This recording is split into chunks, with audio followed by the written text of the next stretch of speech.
Welcome, welcome, welcome. Hit that like button as you come in. Hit that like button as you come in.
All right. Welcome, welcome, welcome. Welcome back to the Real Precious. I'm glad that you guys are here. Definitely like the video, share the video. Likes are free. So just hit the like button, hit the thumbs up. All right. We already got the lot of people network in the chat saying to hit the thumbs up. I appreciate you. Thank you so much. We have Tarika in the chat. You guys definitely hit that like button. I would appreciate it. We are back for another Monday men's panel discussion, and we have some really good videos for today. But before we get into the videos, I do want to let everyone know that tonight is sponsored by jecreativehosting.com. So if you guys do need a website or a place to host your website, definitely go over there and use the code of HCM22 for a discount. But we're going to get into we talk about mixed messages on Monday. So we're going to get into a post that I saw that I think probably happens more often than not. So I think King is going to cue it up, but it's a few slides in which you have the male's perspective, the woman's perspective, and then we get into um, the discussion of what happens next. So we have I met him online, girl. He's funny, works in real estate. He ain't got no kids. And he say he's 6'3". Boom. So if y'all look down here, you got Jaden, 24, 6'3", athletic build.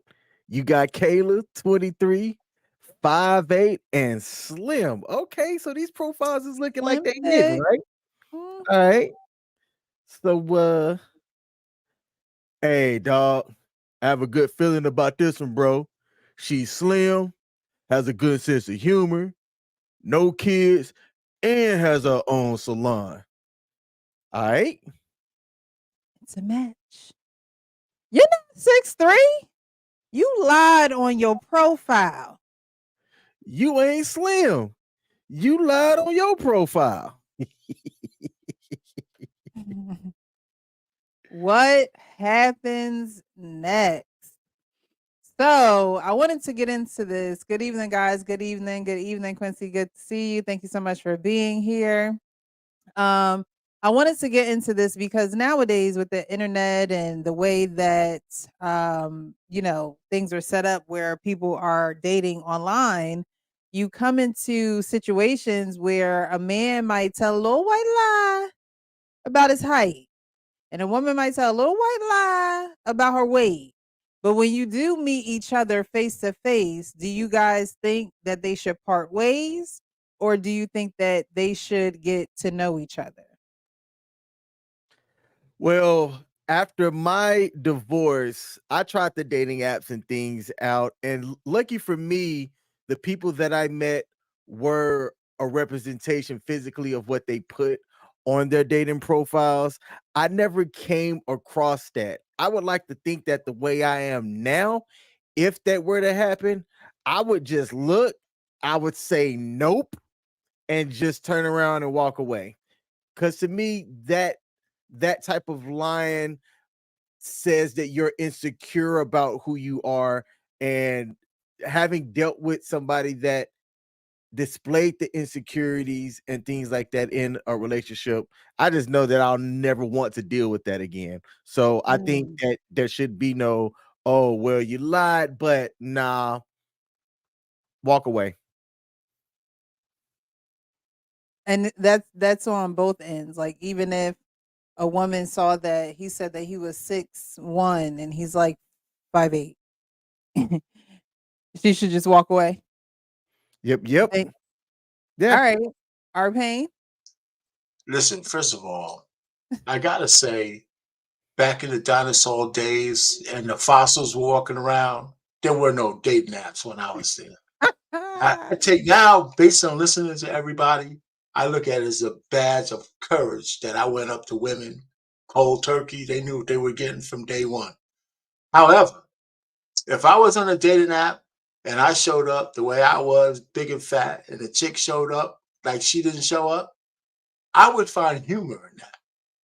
I actually Really? would. Oh, I swear to God, I would find humor. Not to say we're going to have any kind of continued relationship or anything, but that would. Yeah, I think I would laugh. I think that would be my. I said, you know what, you lying bitty witty. You know, you ain't looking at. Not Hey, look bitty at you, witty. you big fat roly poly. You don't look like. And we would go from there. I'm just telling. That's my sense of humor. I would Mhm, not really be crazy, like maybe because I think I might have some expectations. She's not going to be exactly like she said. mhm, And so I would find humor in it. Whether it went anywhere after that, that's another story. I can't tell because I've never been in that situation. But I mhm. could almost say categorically, I would have a chuckle. I swear, Mm. I'd have a chuckle. But you wouldn't move forward though. It would just make you laugh. See that part, I can't say yes or no. Okay. Uh, but the chuckle, I think is almost guaranteed. It's almost guaranteed. I look at her cheek walking on me. She's wobbling with a cane and shit. So wait a minute, and then she Not look with at a me and say, cane. I just do that in there. But So anyhow, all I'm just trying to say, I would find some humor in. It. I would. I think I would. But before that's Miss enough. before Mr. He said go. So does weight equate to ugly?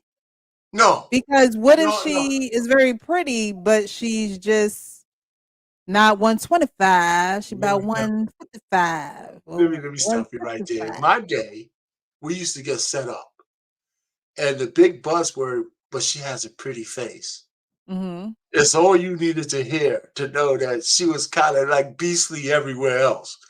So you had oh, but she's got a pretty face and a nice personality. We automatically know that's a buzzword that God she's damn, coming in Arcane. with like a couple of Dumbo drops.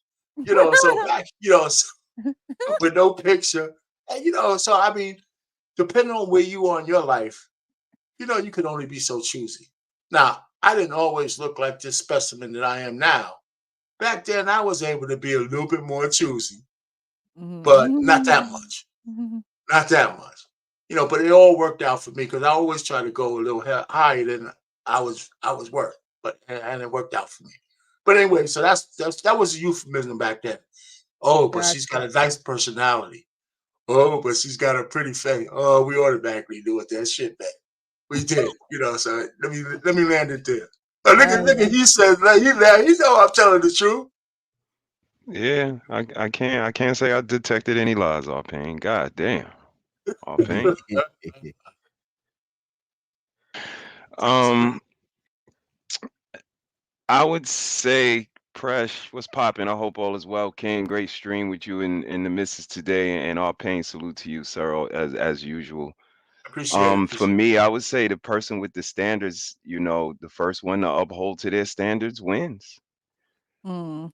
Like, in a perfect world, we would get to a place where our pain is at. Maybe we can, chuckle it off. Listen, girl, we neither one of us is what we proclaim to be. So Mm. let's settle down and see if we can get into this average world of me and you being together.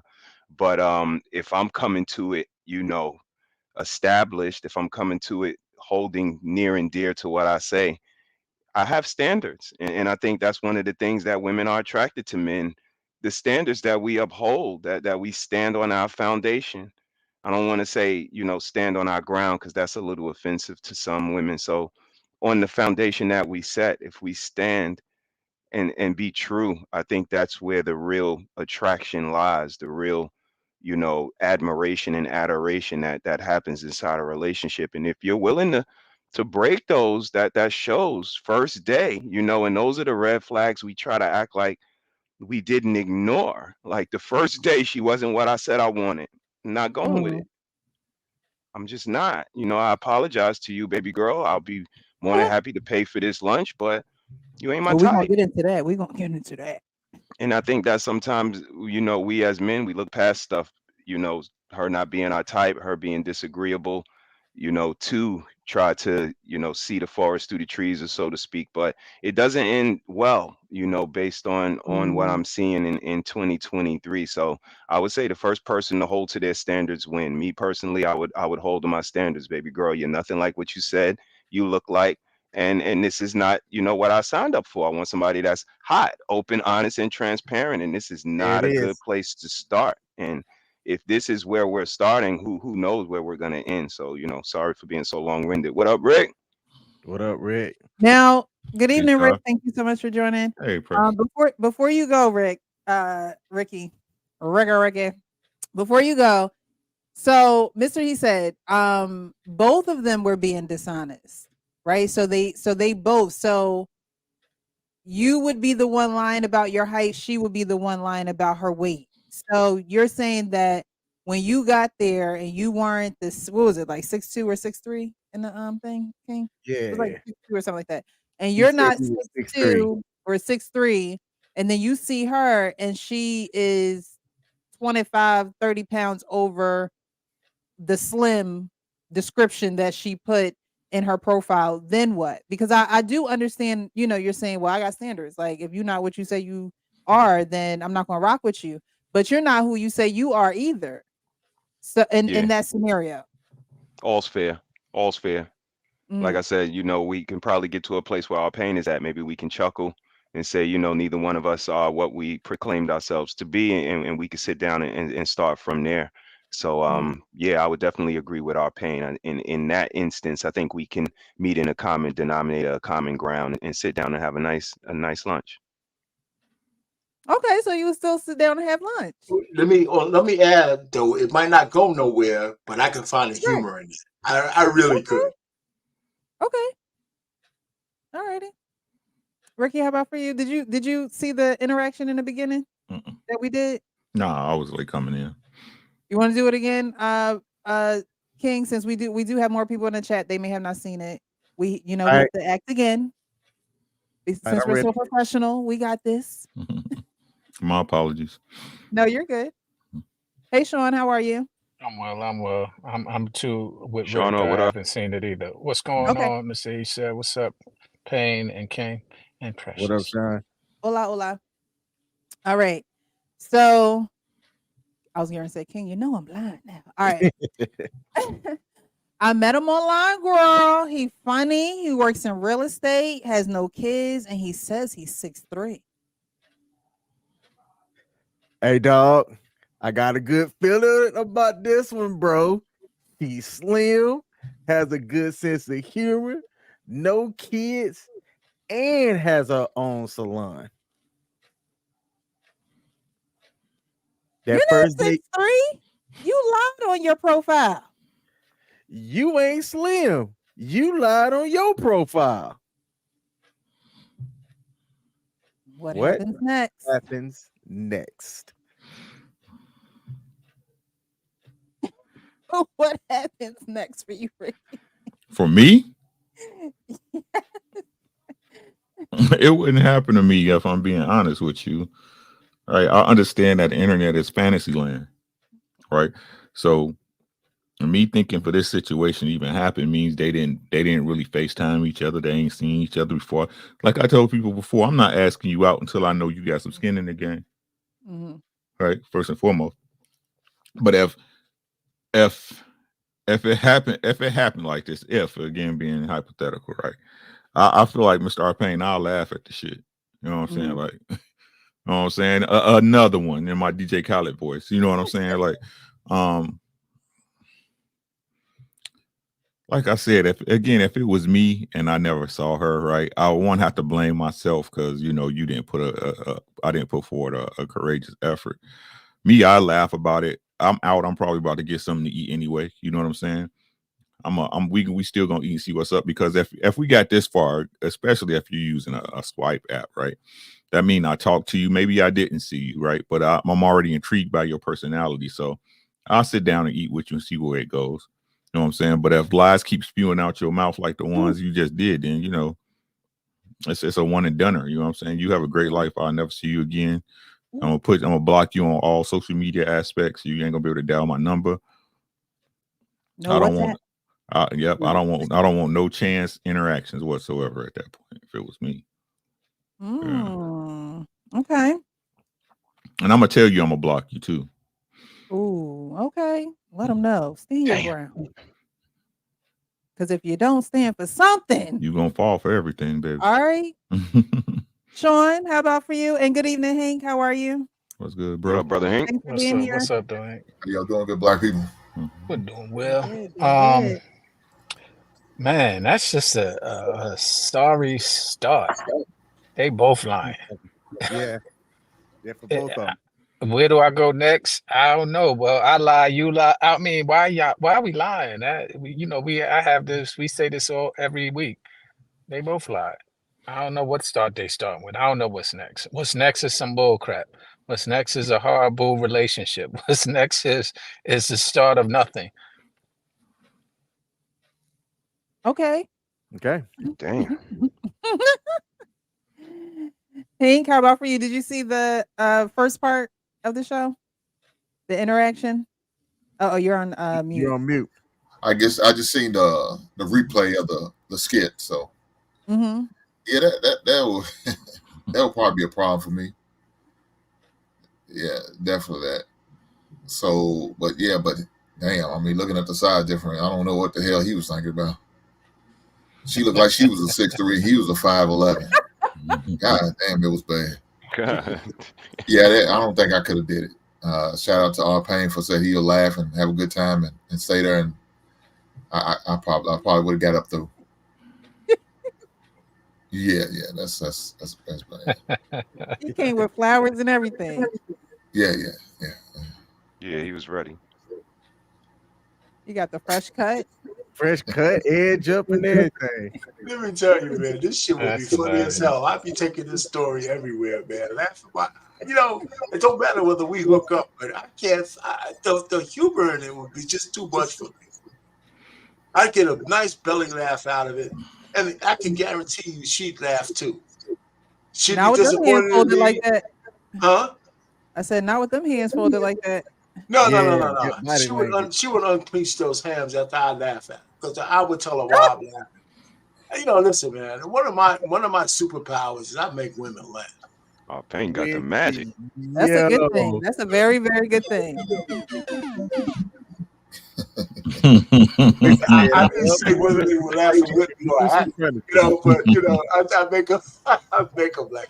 Nah, it's like I said, like, man, we both. I'd have been like, we both liars, huh? That's what I'd have been like. Like, we both some goddamn liars, huh? You We owe each hungry? other lunch. You know what I'm saying? Right? Like, you hungry? You know what I'm saying? Like yeah, I don't judge people like that. If I'm fucking up, I can't be like, ooh, you can't fuck up. That's stupid to me. You know what I'm saying? Like, both of y'all came in line. Yeah, I ain't 6'3". Yeah, you ain't 125. What's happening? You know what I'm saying? But if that proceeds on to just being an ugly person in general, nah, at that point we gonna go crazy with it. You know what I'm saying? Hey, honey, wait, a double cheeseburger on me. Mm-hmm. With everything on it. You know what I'm saying? You can even get an extra sauce. You can even get an extra sauce. Get us some nuggets. Get us some chicken nuggets. I mean, with that milkshake. The point that y'all making is true. At that point, let's make the best of it. Let's make light of it. Like, enjoy it. You know, that's what I'm saying. Like, you wouldn't just literally just go back to your car and just go home unless you just straight up said it. I got But if both of y'all are not what you said on the site, it's like, all right, well, we here now. Like, I don't know. Unless, yeah, it depends on her attitude. That's what I was saying. Yeah, that's what I'm saying. Yeah, because the way her arms are folded, if we can't unfold them arms, I gotta go. But if we can unfold them arms, maybe I could tickle her. So I don't know, but we got to get it. We got to keep it going. We're ready them both now. Right. So it's like I said. Let's keep it moving. Yeah, like I said, I'm tacos. I mean, I'm gonna be like, we both some liars, and if she ain't laughing at it the way I'm laughing at it, then you already know what it is. You know what I'm saying? Because you never know, you might be able to meet a cool friend. Like you might be able to meet somebody that's I ain't on no dating sites for friends. Got enough friends. Got enough friends. Okay. Press tried to slide that in there real quick. I'm just saying, like, no new friends, Precious. No new friends. No new friends. I'm just saying, you could be connected to something, and you're like, oh, you're man, nah. After last week, I don't need no more friends forever, never, ever. Oh my god. I think 100% of the guys on here saying we ain't on dating sites to find friends. Those of us who, But are you really on there to find someone serious though? Because the thing about dating sites nowadays, a lot of women think that men aren't serious on the dating sites. Are there certain sites where men are more serious than others? I don't know. No, she ain't serious either. That's why you on there. The whole dating marketplace has changed. Websites like Seeking Arrangements are for ladies who are looking for a sugar daddy, or that's how it's touted. But even now, Seeking Arrangements is more turned into the average Bumble or Tinder, where women are on there also trying to find something, long term. So they not trying to find in general, just the lies they tell, man. Everybody know Tinder is a hookup app, bro. It's so is Bumble, so is Hinge. So what's, like I'm saying, why we riding this line using it like it's the truth? No, it's a hookup site. You know what I'm saying? Like that's all. Like that's what I'm saying. If you are on any social media dating, you don't really want to mate. You want to date. You want to date. You're not out here trying to meet somebody for the long term. When the last time you heard somebody that met on Tinder get married? I ain't talking about no ad on TV or some shit you heard on Instagram. When the last time you heard somebody that hooked up with somebody from Tinder and they got married? Exactly. I actually, my friend. Okay, I do have a friend, Jessica. Her and her now husband met on Hinge, I believe it was, and they're married. They're on her second child with him. So it does happen. Yeah. But I think that it doesn't happen in the numbers that people, think that they're gonna have, because they're really not going into it for the long haul. All right, so we're gonna go into this next post that I saw, and I wanted to get the guys, since I have the men's panel on Mondays, I wanted to get you guys' perspective. I feel like I already know what you're gonna say, but we're gonna go there. All right, it says, if a man and a woman are dating and spending a lot of time together, but not having sex, does she have the right to be upset he has sexual relationships with another woman? Are they exclusive? It just says that they're dating and spending a lot of time together. If we not exclusive, no. If they haven't come to the understanding, it's open season. Yeah. Mm-hmm. If you ain't talked about, hey, I'm just with you. This is what I'm heading towards a goal of being with you, sex or not. It doesn't. No, the understanding is no. Okay. Now, before anybody else goes, a lot of men will say that. Well, you'll have women who say that, hey, look, I need you to tell me what's up. I need you to let me know if we're exclusive or not. And then you have men that say, well, why do I have to tell you? All the things that we're doing shows you or proves to you that I want to be exclusive to you. I always say that a man should tell you. I don't Negative think you Ghost should Rider. assume anything. Yeah. Negative Ghost Rider. That you're not in a relationship until that man says so. Right. Like I said, is why women be in situationships and keep asking the man, "What are we doing here? What is this? What are we? Are we in that?" Because that man has to claim that woman at the end of the day. You my girl. Until that happens, it's open season. Mm-hmm.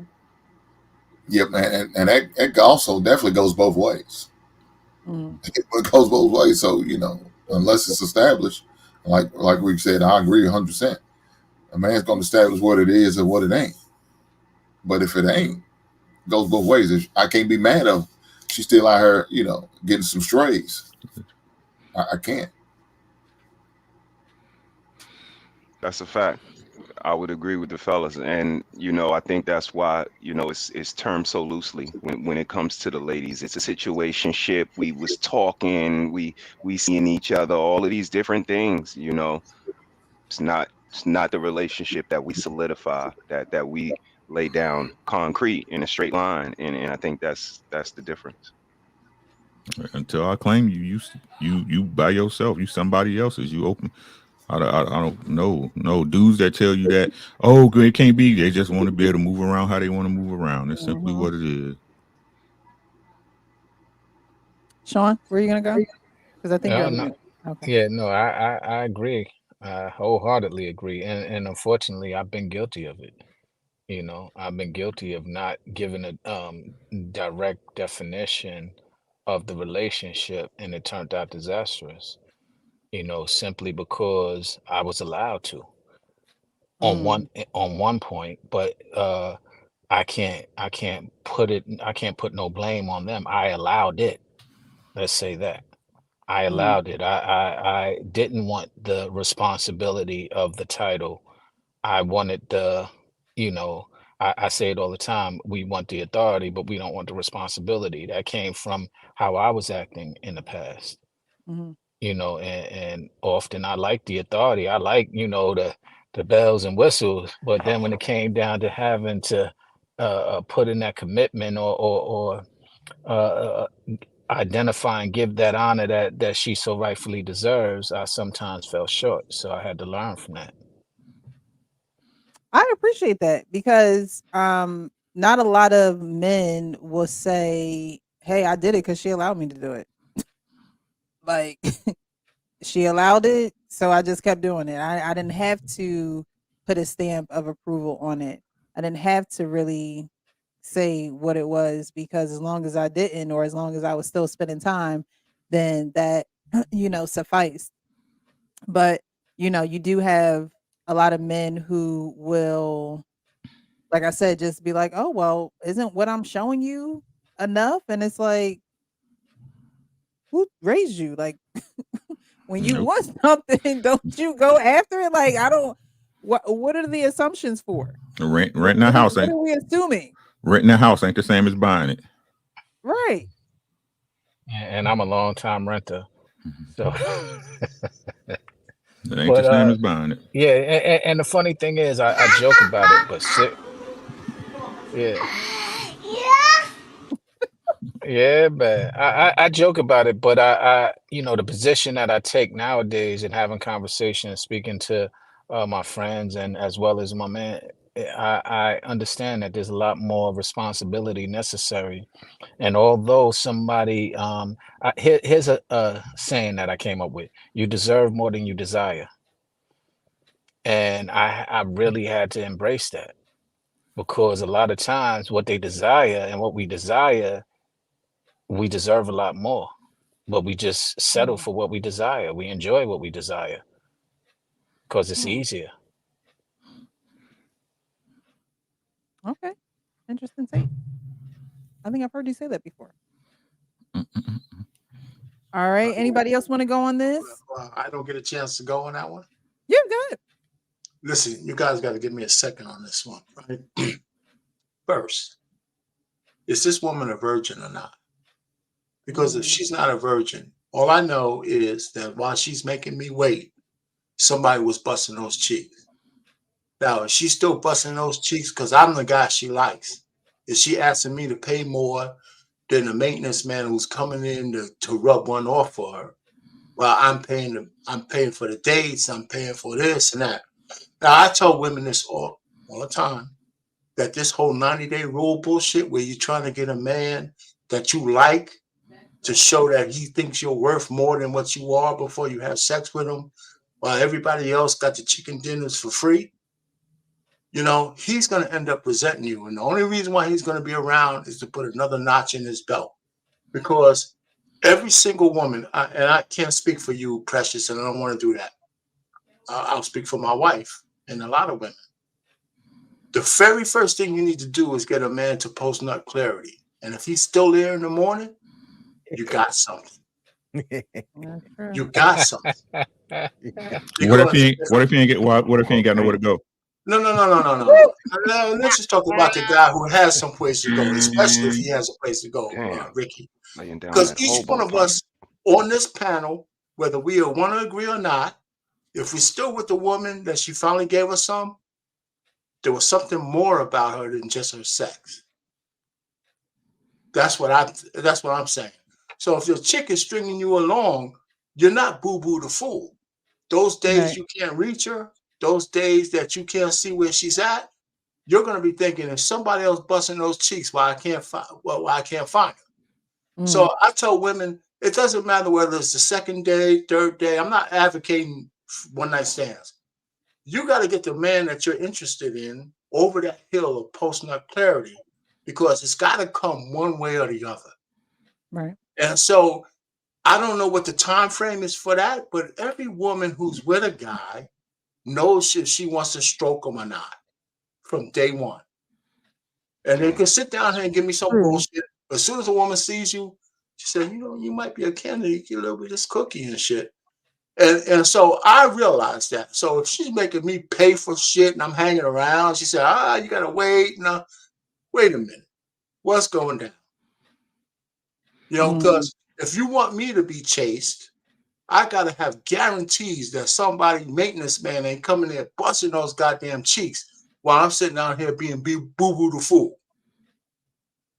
So Jesus Christ. And so if you can do that, then we're cool a little bit.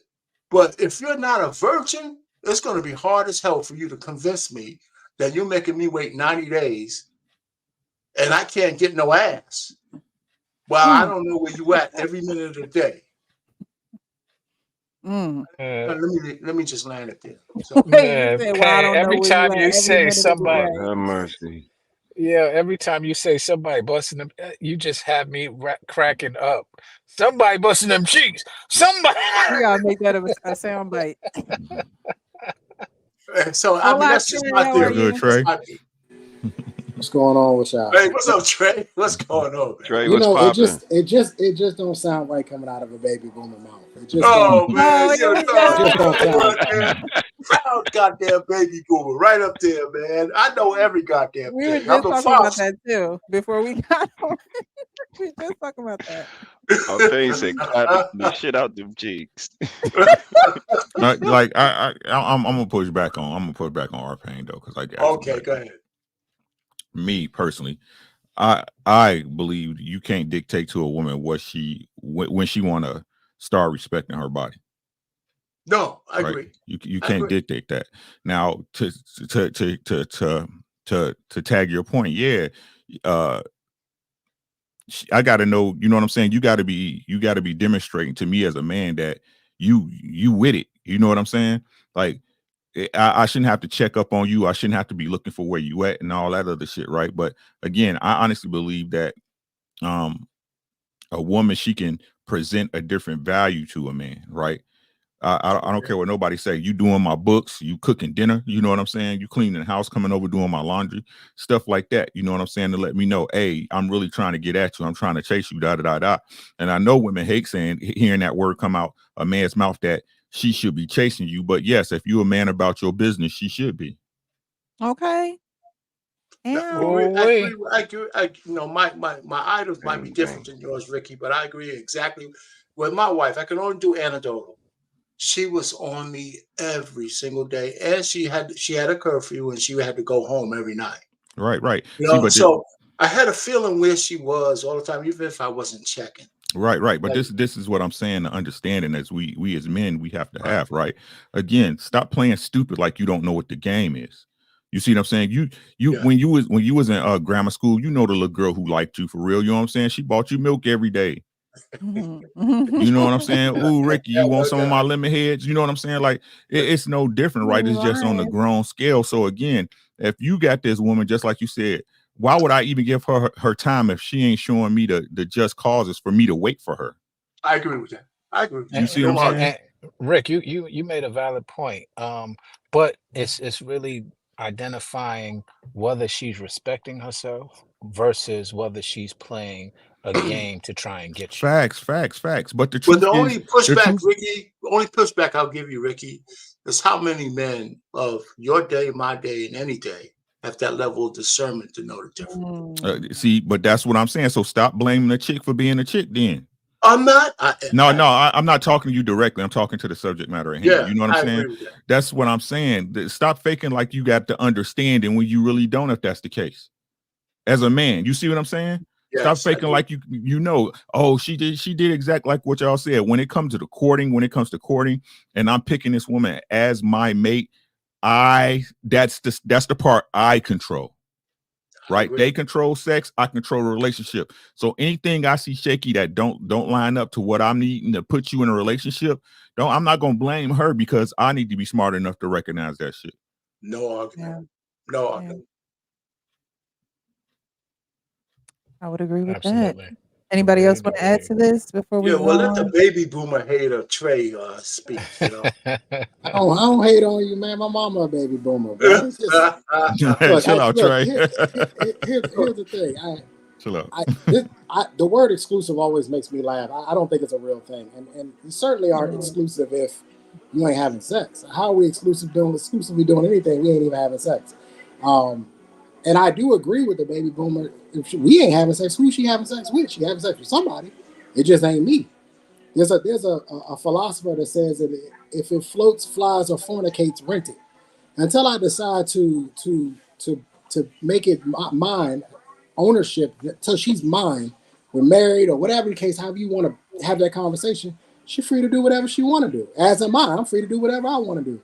It isn't until you have that actual legit serious conversation about where this thing is actually really going, right? And if that direction is not towards something serious, i.e. marriage or serious relationship or something along that lines, people are free to do whatever they want to do. As a lot of guys will tell you, it's for a lot of these women out here, it's just your turn. Enjoy your turn. Have fun. So you're saying that exclusivity is not reached until you have sex? Absolutely. You can't have one without the other.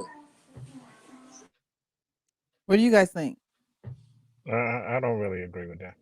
I mean, exclusivity is what you choose it to be. If you have the intentions, for example, to be with somebody and that's what you want to make them your wife, you've already determined the exclusivity that you want. Now, whether or not they agree to it or they want to embrace it, time would determine that. But I said, if you just want the panties and have fun, you know that. If you want to have a relationship, you know that. And it's up to you to determine and lead that way. I always tell women it could take a day or even a whole year. He still got to, so he really don't care. It's not about if that's what he wanted, that's what he wanted. Now, if it transitions into something different, he still wanted that. That was his main goal, and vice versa. I tell women, I say, yo, as soon as you say he could get it in your mind, we recognize that. And we know we got it at that point. It's the formality from that point on.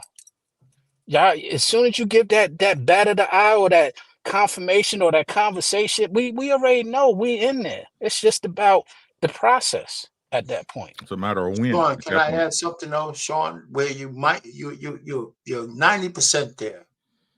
But you know how many guys talk their way out of some trim?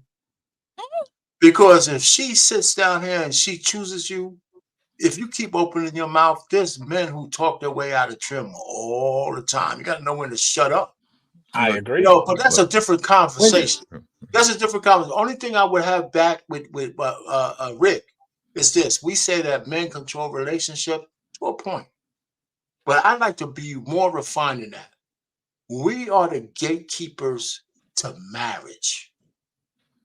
To marriage. All the relationship, we can go back and forth, and the hyenas can say all they want and all that shit. But unless we open the gate to marriage, their asses ain't getting in. And that's where the accountability comes from. Who you let through. And we're going to have so many examples of men letting the wrong women through that goddamn gate, and they're paying the price. That gate is ours. We need to guard that shit like it's a holy grail. Because in this whole partnership bullshit everybody talks about, only women say that. And the men who say that don't know what the hell they're talking about. My wife is not my partner. She's my wife. And I put more into her than she could ever put into me. Because my obligation far outsees hers. And every man's obligation to their woman, that's their wife, far outsees what she can give. Not only in life, but it's our obligation to take care of them in death and the family. So let me just drop it there. So I don't want to go derail this whole thing, but that's where I'm at. Okay. Hey, Precious, when do you actually own Hey. When do you actually own a home? Do you own a home when you walking through the house, you're doing your due diligence? Do you own the home when the inspector comes and does their due diligence? Do you own the home when you sign the papers? Do you own the home when you get the keys? Or do you own the home when you have the deed? When do you own the home? When you have the deed. So up until then, anything could happen. Somebody could buy the house from up under you. Shit. Come on, Uncle. Come on. Good evening, D-Town Conversation. Thank you so much for joining. How are you? I'm doing good today. How are you? I'm doing good. I appreciate you Yeah. for joining. It seems as though you have something to say since you wanted the link to be dropped. Yeah. And he know why I'm here. He know why I'm here, baby. So I don't want to derail the show because y'all have a good show today. But I just wanted to say, how about them Cowboys? Okay, that's all I want to say is how about them Cowboys? And Hank, I will see you when you drop the link. You got that. You got Thank that. you, OG. Okay, you got to drop it now. You got to drop his name. He said what he said. You got that. I'm a good sport. I'm a good sport. So you got that. You know, I honestly didn't even stay awake to see the Eagles get beat like that, man. I woke up like, dang. Sheesh. Hey, but Precious. All right. Yes. How you an Eagles fan over here and looking like a whole Pittsburgh Steeler right now? You know what? Same state, right, Precious? Same state, right? My bad. All right, so we're gonna go on to this next video now, y'all. I know this is I already know where I'm at and who I have amongst the panel, but I want to get you guys' perspective on this video because you do have men out here who push this message, and I want you guys to Keep it real on the Real Precious. So we're gonna put this up here.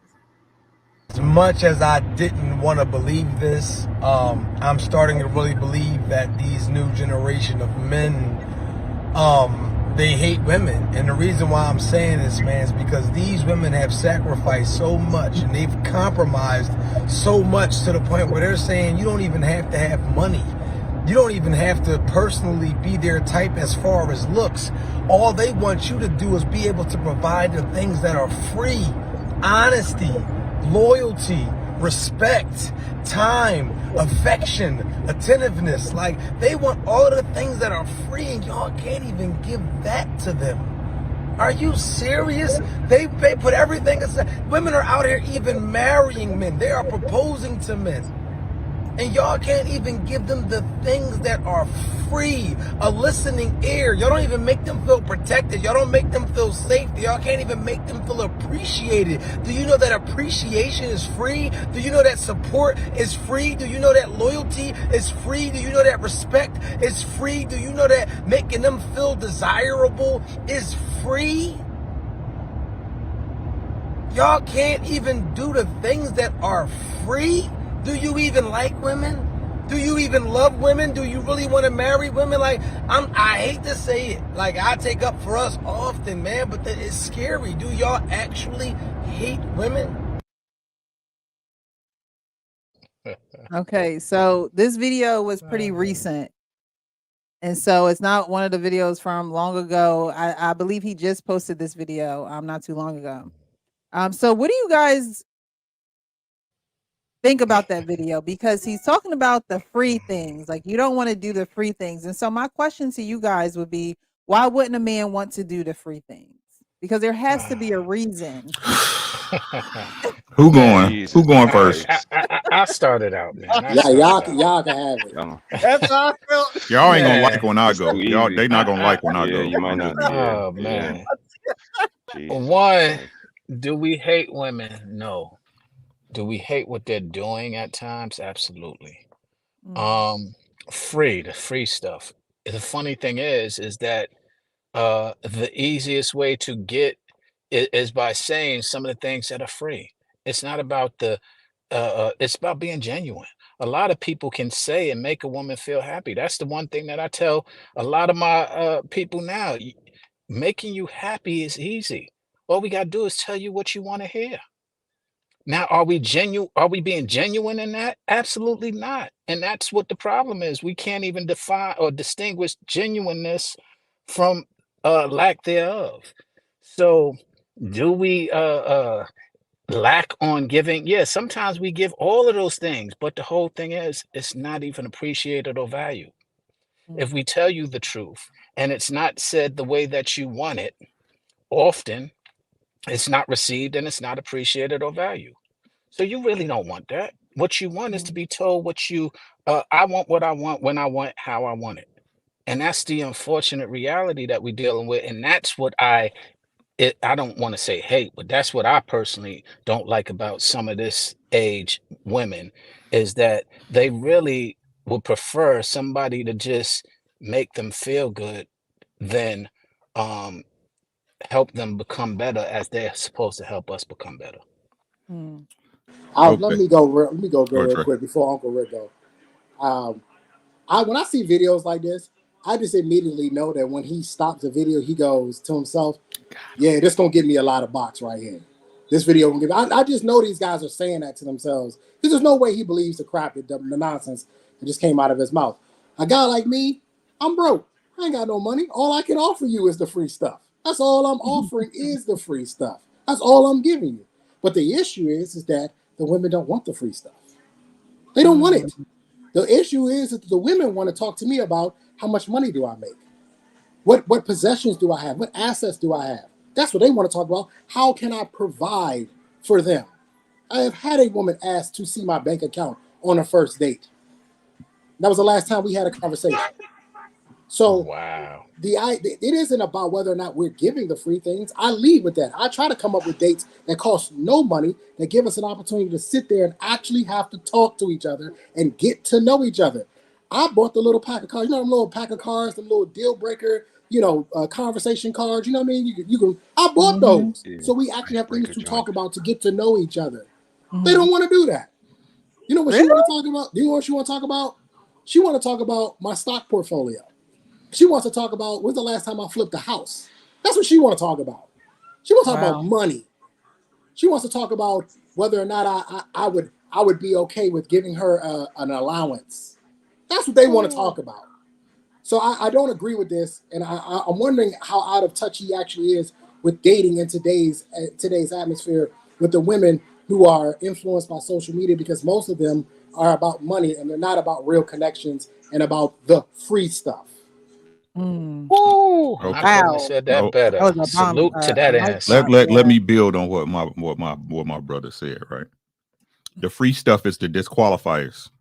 Did you hear what I said? The free stuff disqualifies you.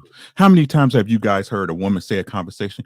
He was a caring man. He never cheated on me. Never cheated on me. Treated me right. Treated me with love and respect. But he was just too nice. He was just too good. Right? It was just something about him. He was, and they say it, right? They be saying it. Okay, now I'm going to try out a lame. I want me a boring man. I want one of the lame guys. The free stuff is the disqualifier. You give them the things that a man's supposed to provide that cost you absolutely nothing. Leadership, love, respect, understanding, right? Those not good enough. It's something else. It's always something else. Girl, he had money. We had a nice little house, right? But it was just something about him. I had to move around. The things that they say they want are the disqualifiers. Let me peep. Let me do this because this was on my head earlier, right? The things they ask of men are the things that when they get in a marriage, the man does, and they walk away from it. Ooh, say that again. Say that again, please. Right? The things they ask for men to do is the thing that and I don't care. It's ignorant motherfuckers out here, right? I'm talking about real men. He said know what we was talking about earlier, right? About a man that's providing and leading his family forward correctly, right? Those are the disqualifiers, right? But then they go and chase the so-called men, the alpha guy who don't take their shit anyway, and they end up by themselves with 100 bodies on them. We want understanding. We want the grace. No, because but then y'all go deal with a man who got 12 of y'all to pick from, and he don't, what I'm gonna give you grace for when I got 11 more in the line? Like I said before, our people, what they want, what they need, they don't want, and what they want, they don't need.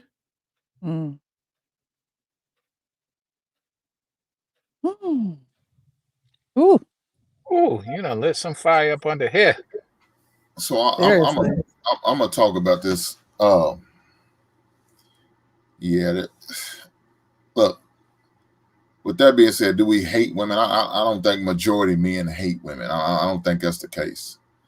Are men, probably a lot of men, fed up? Yeah, I think that's more accurate. More men are fed up, and more men are more cautious. They move way differently than they probably used to.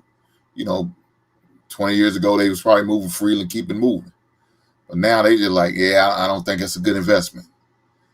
And with the example I guess Trey just gave, I mean, look, I don't have a woman we're asking that. They just let me know she's not my type of woman. That's all it is. I'm gonna move on to the next. No problem. I appreciate you being honest and upfront with me. That I know what I'm dealing with. You materialistic type, and that's not my type of woman. So I'm gonna move accordingly. But yeah, this thing about man hate, I gotta agree with, I guess I think it was Trey said he's looking for some subscribers, looking for some likes, looking for some attention, just like a woman. He's looking for that attention. Is going to validate him and make him feel like more of a man, or what he consider a man. But I don't think men hate women. I just think a lot of men are more cautious. A lot of men are more fed up, and they're looking at things differently. I think that's what it is. I would agree with Yeah. that. I I wouldn't definitely would disagree agree with that. with any of what the brothers say. Kudos to all of y'all for even being able to articulate and answer back Mhm. to the idiocy that was that clip. Because for me, it's another example of the Stockholm syndrome that I talk about a lot. Like, this is what we asked for 3 years ago: to be nice, to have a pleasant attitude, things that don't cost anything. Because when we sign on, we're going to give you things that cost a lot, and come home and display that emotional intelligence to give you all of Yeah. those free things that he mentioned there. So again, it's a little insensitive for me. Me personally, I was one of those people that was waving that flag that sometimes, this battle is an uphill battle. And me, as a married man that sit next to a woman I love, I wouldn't advise a young man to get married right now. Because although marriage has not changed, the people have. The people inside a marriage and what marriage consists of, what they're looking for, that's changed. And I'm not willing to give a woman the intangibles or the tangible things that she don't have. I said it when we first came into this space, that if you don't got $20 in your pocket, I will not lend you $20. I don't think you have the wherewithal to give it back. You don't have the know-how to make it. So how can you ask me for it? And even deeper than that, how can you ask me for honesty, for loyalty, for respect, for integrity, and you don't have it? How dare you? And again, 3 years ago, a friend of mine, we sat in these boxes and said exactly the same lines. Like, just be nice to us. We just want you to be agreeable and have a more pleasant attitude. These things don't cost you anything. Funny how it's turned around. It's Mhm. completely the Uno reverse card back to us, like we never even said it, like he was original with it. And that's what's so insensitive for me. I can't stand it, because all of the things that we've said are now being said against us. Men aren't emotionally intelligent. Men don't know how to get along. Men don't hold each other accountable. These are all of the things we said 3 years ago. It's really insensitive. And that clip right there just, personifies it all. That no, we don't hate women. We love our wives, our mothers, our daughters, our sisters, aunties, cousins. We've been taught how to love them. We display that we love them. And again, all we want to do is love you. That's why we sitting in these boxes, because we were just giving suggestions and constructive criticism. But look where we are. I land my Right. plane right there. Sorry for being so long-winded. No, you're good. Y'all are going at it tonight with that one. I just know it's gonna get what side and what side as we go on with these videos. But no, not worse and worse. But just having the male's perspective, because I think a lot of times women can live in delusion. They can we can live in delusion, and the things that you see online can definitely coerce you to think that men hate women. And it's like, no, men are waking up, I would say, and saying, I'm not going to deal with this. Because back in the day, you just dealt with it. You just dealt with things. And I feel as though as a man, you shouldn't have to deal with anything. It's your world.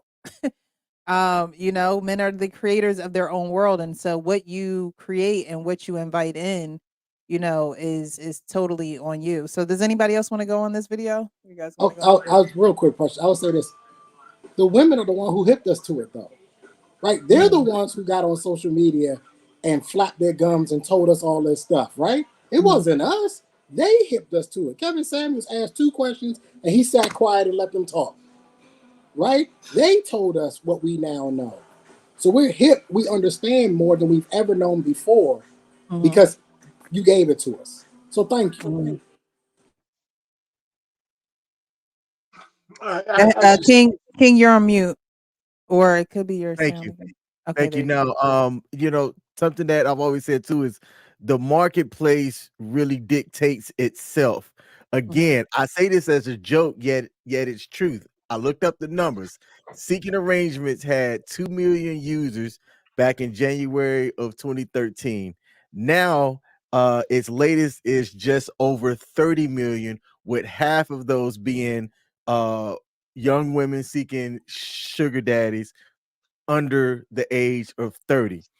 So when men are looking around and seeing what the current marketplace is looking like, the market is telling us everything we need to know, right? If things like that weren't occurring, then the marketplace wouldn't have men seeing, women seeking sugar daddies and things like that. So to me, I'm looking at it like, hey, the marketplace is just telling us everything that we need to know. Men need to open up their eyes and ears and listen. So let me just go there. One of the things that the dating apps have done for the marketplace is giving us actual numbers. The data. It's giving us data and metrics. And the only thing is the guy's pandering to women. He thinks he's going to be the next Derek Jackson who made millions off of telling women what they want to hear. And that's the going thing. If you could tell women what they want to hear, you're going to make a lot of money, especially in these streets.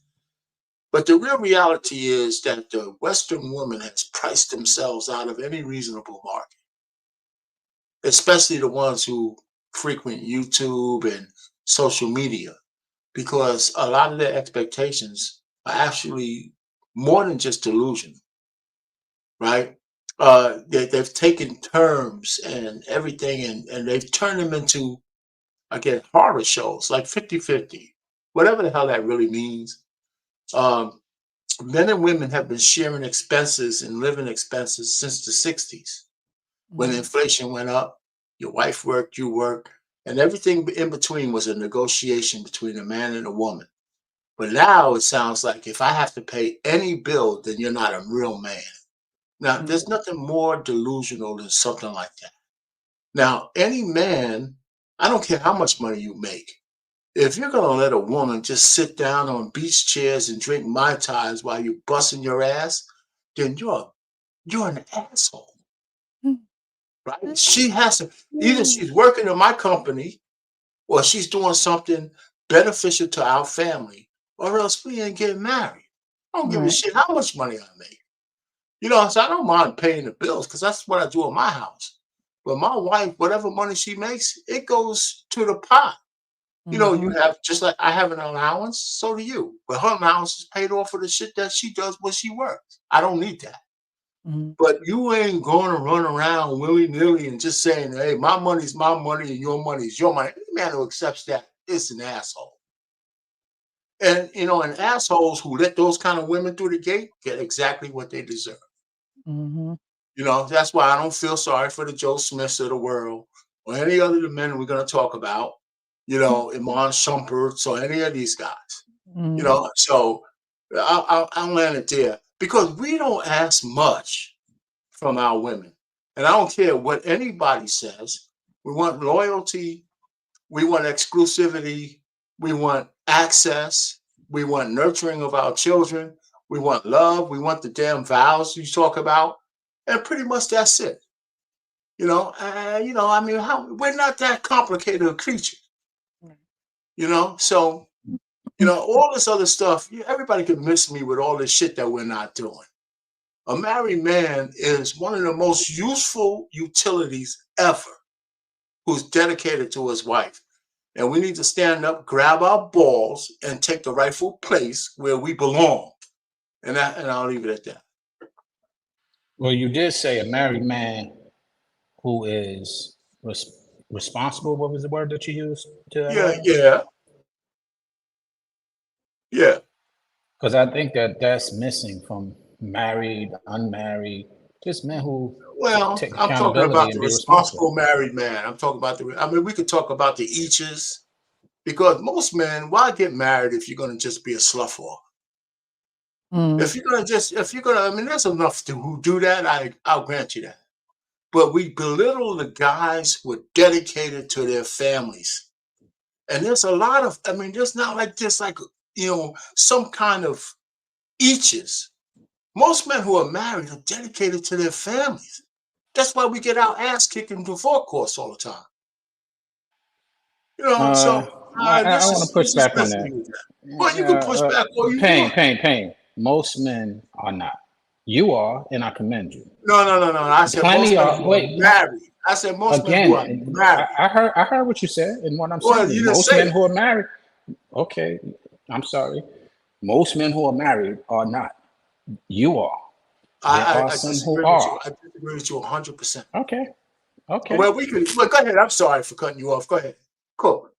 No, I was just saying that most men who are married are not. That's game. Are not There are. responsible? Is that what you're saying, Sean? They're Yes. not responsible and No, accountable? not honorable. Nah, I ain't say responsible. A lot of them are responsible. But all I'm saying is that just because you got married don't mean you honor the vows. No. Yes, you said most men. So you got to explain what you mean by most men. Hey, guess what? Most The men don't cheating honor rate, their let me say the vows. cheating rate for men and women are about the same in the 20%, the 20%, 25 percentile. So that means 75% of men ain't cheating. So when you say most men, you got to quantify that shit.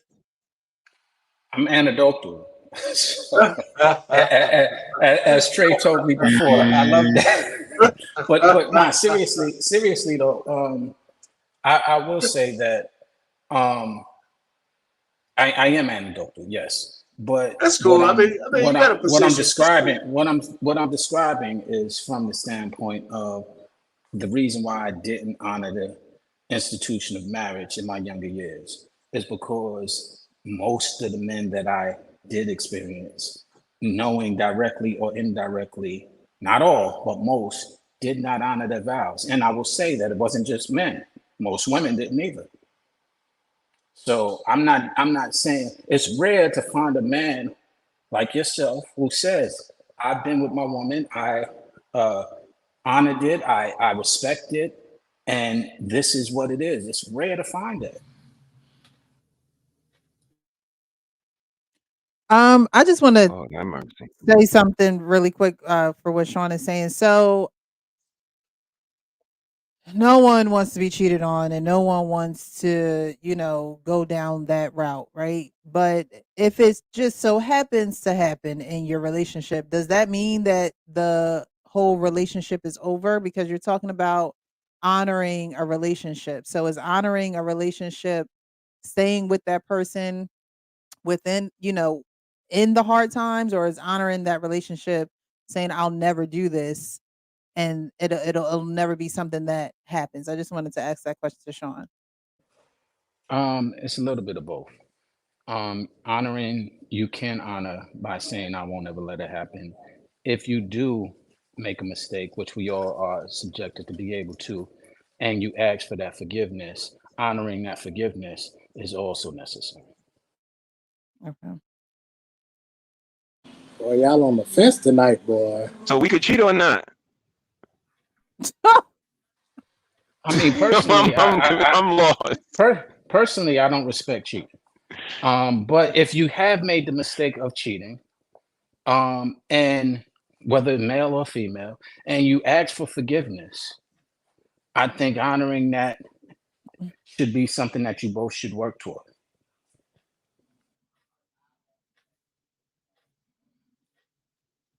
All right, you guys want to I don't know if y'all are thinking or About what? Look, for me, Man, I'm the word so honorable. confused by that goddamn back and forth. I don't understand this shit, man. God damn. You two old head motherfuckers. That's what I'm saying. We responding to what? For me, honorable means that I'm doing the right thing. Mhm. And doing the right thing before, not after. Doing the right thing, making the proper decisions before. If I'm going to consider myself an honorable man, that means I'm doing the right thing. It's also a part of integrity, doing the right thing when nobody's paying any attention to me. Nobody's paying any attention. So I'm not on the fence about that. It's the before for me. It's doing it all the time, and adherence to the right thing by definition. Mm. Mm. I agree to that. Uh, I agree with you there. Absolutely. We gotta let Hink put some more meat on this shit that he's talking about, because he mentioned old head. Go ahead, man. What do you mean old head? What does that have to do with me? And that's you and Sean. Y'all need to just go to goddamn McDonald's and have a coffee and just debate this bullshit. What y'all talking about? So tell me how you think it's supposed to be, brother. Well, how what's supposed to be? Well, with the shit that Sean's talking about, I didn't bring that up. He said there was no honorable married men. I didn't say I there don't wasn't agree with any. that. I But said that it wasn't. Let me ask y'all: do y'all feel? I told you I'm anecdotal. Do y'all feel that most men honor their marriage? I've got Yeah, one friend that does that. I think most men. I think most men do. I've got a mixture of both. I've got friends that have honored their marriage, and you can't get them to do the wrong thing. They won't do anything that would disrespect or be disloyal to their marriage. They won't do it. I've also got some other friends that are a little bit more liberal than others. So it just depends on which one. I've talked men out of cheating on their wives. You ain't talking them out of it. They just didn't want to do it. No. Okay. No. They asked me my opinion. You're right, Ricky. They asked me my opinion. And I told them, I said, you don't want to open that door. You don't want to open that door. Now, whether they didn't do it or not, you're right. I didn't make them not do it. I just gave them the ramifications that if they do. Not that their wife will find out and leave them and all that. I said, you don't need that. You don't need that shit. You know, because now I'm one of the kind of guys on these panels that says, you know, the grass ain't all that green on the other side. Only because, and I'm going to be honest with everybody, I'm going to shut up here. I'm not one of those select guys that women walk up to me and say, yo, man, I'm going to give you some ass. I had to cultivate all the relationships I had to get set. So in doing that, it was easy for me not to cheat on my wife, because there's no way I'm going to cultivate a relationship with another woman while I'm married. So she had an extra layer of protection because women weren't routinely throwing some ass at me. Now, if I was a multi-millionaire guy, actor, athlete, I would like to say I'd be the same, but I can't really say for sure I would be. Right? All I know is where I'm at in my station in life. This is just honest shit. I didn't have no issue not cheating on my wife, because I didn't want, because real cheating would be cultivating a relationship, having a woman on the side or a family on the side. I wasn't going to do that. I was not going to do that. So the money would change you, R-Pain. I don't know. Yeah. I don't. That's the honestly part. I don't know. It's easy for people to sit down here and say, "Oh, never me," and all this shit. I don't know, because I didn't have it like that. And I thank God. How about that? I think it may be the options. He didn't have the option. That's what it was. That's what I'm saying. Right on. Okay. And R-Pain, that's why I say you're rare. There are plenty of people who have options for plenty of different reasons, whether it's their money, whether it's their looks, whether it's their environment, who've had a lot of options, who've gotten married. I ain't that ugly, right? I mean, women. I didn't say it. I'm saying your words, brother. I didn't say you were or not. You said this. I just No, but the point is that maybe you made a valid point that I didn't think of. I've been in and around the entertainment industry most of my life. So when I speak from my perspective, I often am speaking from the perspective of those who have had options and who did get married and who did not honor because they didn't have to, I guess. As Trey just said, to do it without having to do it behind the scenes, that's something that I haven't run across often. They're very open with it, even like, yo, you know, my wife home, but we gonna go do this. Yo, let's go do that. I'm like very open about it. Is this true? Most men don't have the sexual options? Yes. What men? Really? Which men? Definitely true for a lot. Which men? Well, R-Pain, he don't have the sexual options. He just said that. Well, listen, but I'm just saying, a swaggericious guy like yourself, Hank, you got options. Oh, he got options. You have listen. Wait. Before I denigrate myself, I ain't that far off the option. All I'm just trying to say is, if I look like Pain. Pull it back. if I look like Pain, I wouldn't have no choice but to be faithful. I wouldn't have no goddamn choice. I didn't care. God damn. You know, According to Pain. I want the point to be proved. Hey, much love to you, brother Pay. I'm just bullshitting you. Nah, I think he's right. Most men are as faithful as the options that they have. A lot of times, men aspire for women and get shot down. A lot of discourages the trajectory of continuing to kind of like babe hound. So, it's a large amount of guys that don't even aspire, to go after women, especially when they have a wife or a significant other. So I would agree with that statement. I wouldn't agree with the statement that men cheat more than women.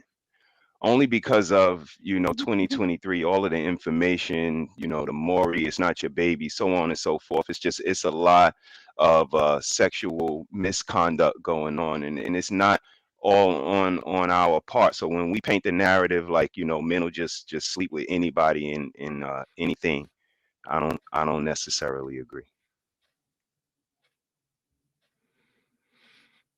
I'm sorry. I agree with you there, Mr. He said. I don't think I anybody don't said know that who Big women Ant. That's I'm my sorry. guy.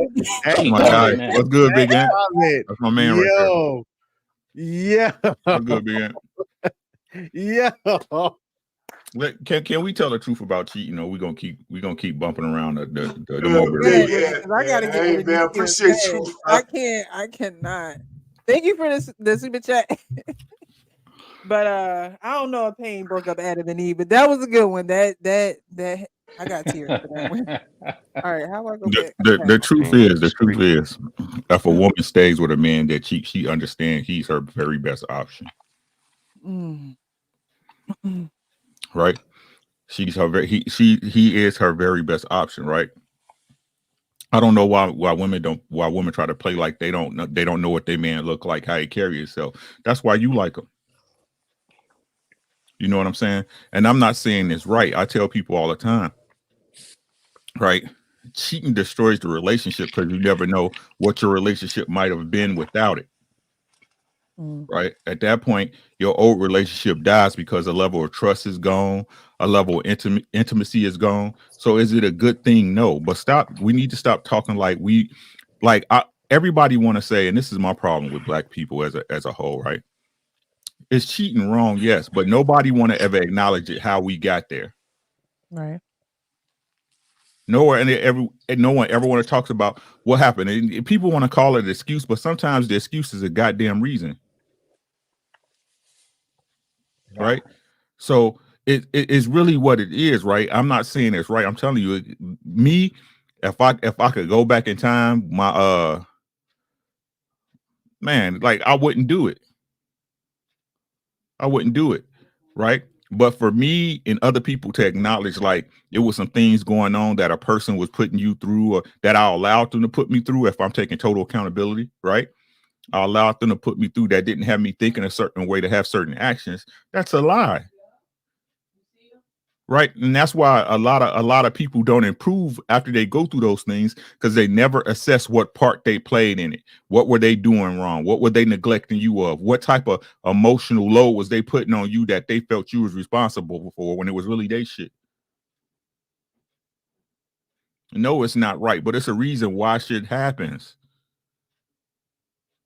It's a reason why shit happens. That's all I be saying. Like, but then when it's them, everybody want to rag the excuse to the wheels fall off that bitch. Nah, bro, we all equal in this thing. Players fuck up, man. I keep trying to tell y'all, people fuck up.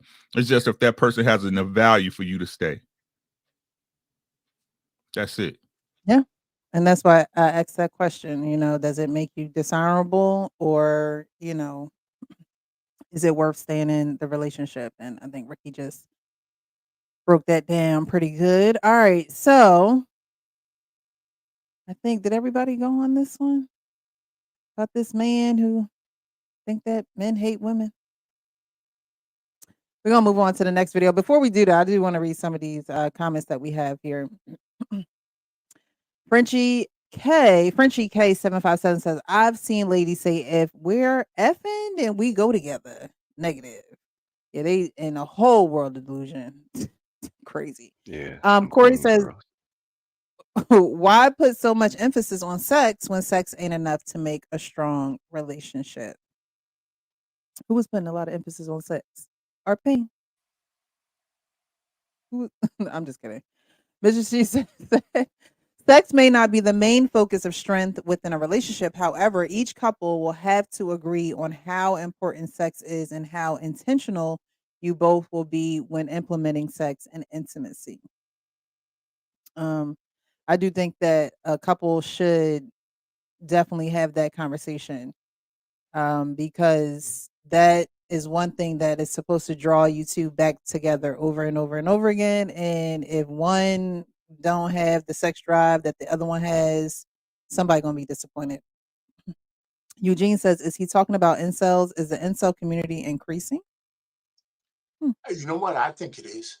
I think Probably. it is. And for humanity and for everybody, thank God for corn. Because if corn wasn't here, they wouldn't have no release. There's a lot of dudes ain't getting nothing. And what makes it worse is they know there's a lot of women stroking out there and they can't get none. I think that's the worst position to be in. That you're a man, everybody around you is getting laid, and all you can look at is listening to the noise between the walls. That's a badass place to be. Are you speaking from experience again, man? What's going on? No, I'm not. No, I'm not. I just know how much you. I just know how much you hurt. Our pain said, It's called empathy. It's called empathy. College was really bad for you, huh? College was really bad. That's crazy, man. You know what, man? I think I did better than a lot of guys. You know, that's just neither here nor there. It wasn't about but the 16 of them in the class in the whole damn school. Oh my God. I'm just trying to do my public service, man. Don't beat the message. Hugh says, I hate those eyelashes. There, I said it. He also says, I hate those weaves. They itchy when you lay your head on my chest. My God. Frenchie. Oh, that mercy. K757 said, I will still advise a young man to get married. I would just teach him to know that a wife looks like, I would just teach him, I guess, how to know what a wife looks like. What a wife looks like, I guess. Yeah. The difference between we wives and the harlots.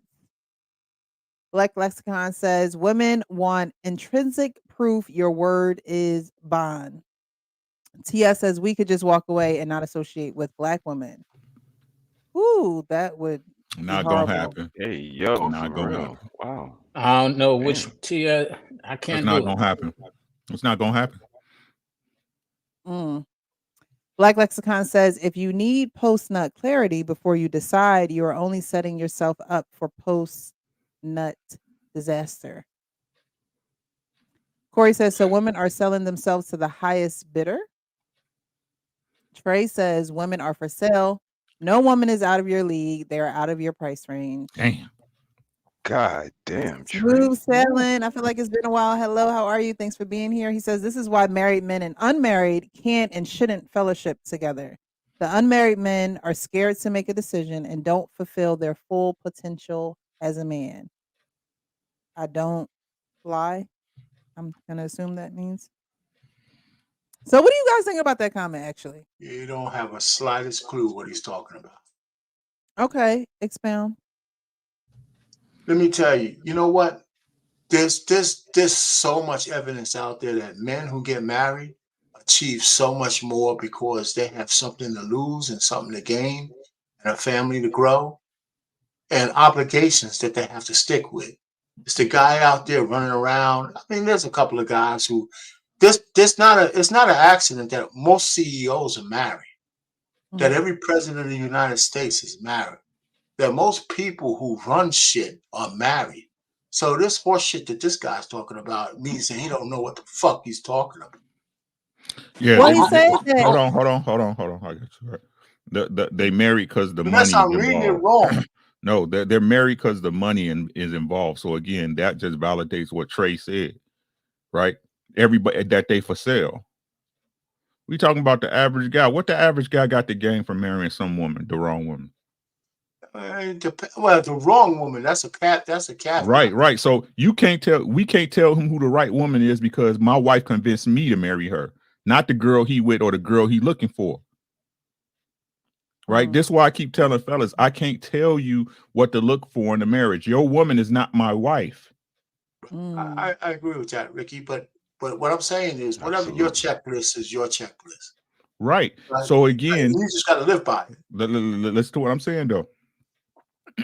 Is it fair? Can I ask a question? Is it fair to say that most men are simple? Yes. Yeah. So why is it that these gentlemen look for us to dudes everybody want to narrow men down to just sex, and we know that's a lot. Most dudes enjoy being in a relationship. Okay. Most do, right? So what is it that the women are not presenting to make these guys see them as wife material? I'll put blame. Trey know me. When I'm on you, I'm on you. Right? The reason why there's no good husbands because there's no good wives. This is what y'all not understanding. Until women we're all here to do what we're all here to do, ladies and gentlemen. Right? So if there's no wives to wives, what's the need of being a good man? I just had a whole stream on that. I agree with you. I hear what you're saying. Right. So the truth is, no matter what nobody say at this point in time, for these guys who are a lot more aware of what we had when we was younger, right? As far as information and actual demonstration of seeing it in real time happen to other people, not word of mouth, right? Not by ear from your cousin's uncle that's in California that you ain't seen in 12 years, right? They see it on his face. And everybody keep expecting these young and be like, you know what? I'm gonna marry this girl from Colorado. No, I ain't never. No, that's stupid. These young men don't get married because women are not marriageable at this point.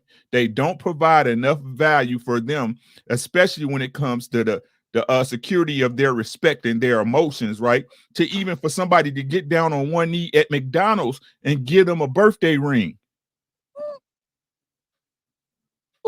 Wake that up, Ricky.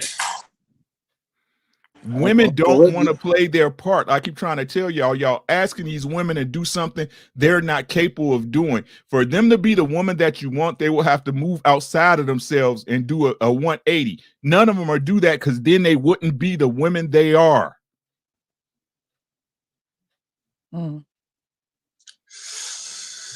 Hey, Pressure, can I address that question? Because it always irritates me when we talk about putting married men and unmarried. I'm unmarried. If I wanted to learn how to play basketball, I wouldn't go hang out with the baseball players. How am I ever going to learn to be a decent husband if I'm not around decent husbands? I have to put myself around these men who are doing it the correct way, right?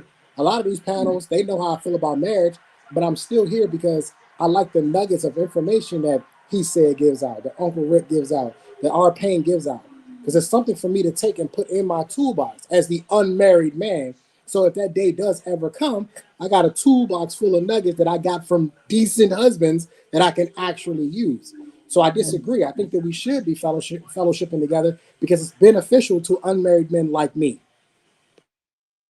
Hey, let me also say, I'm a little apology for smooth selling. Let me just say this real. He said, I didn't want to come off like the question is valid from his standpoint, so I shouldn't dismiss that right away. So it's a discussion point, and that's what we're doing. So I shouldn't have said it's just complete bullshit. I'm just saying, you know what? I hear your question. I just don't agree with it. It absolutely provokes thought. I'm in line with Trey. I think we all learn from each other. You know, younger people learn from older people we learn from younger people. But Trey specifically, I think he's the perfect example. Like he said, he learns a lot from us and we from him as well. Like I said, that started, the conversation. I wouldn't, as a married man, I wouldn't recommend a younger man to be married right now because, again, of the quality of the women that he has to choose from.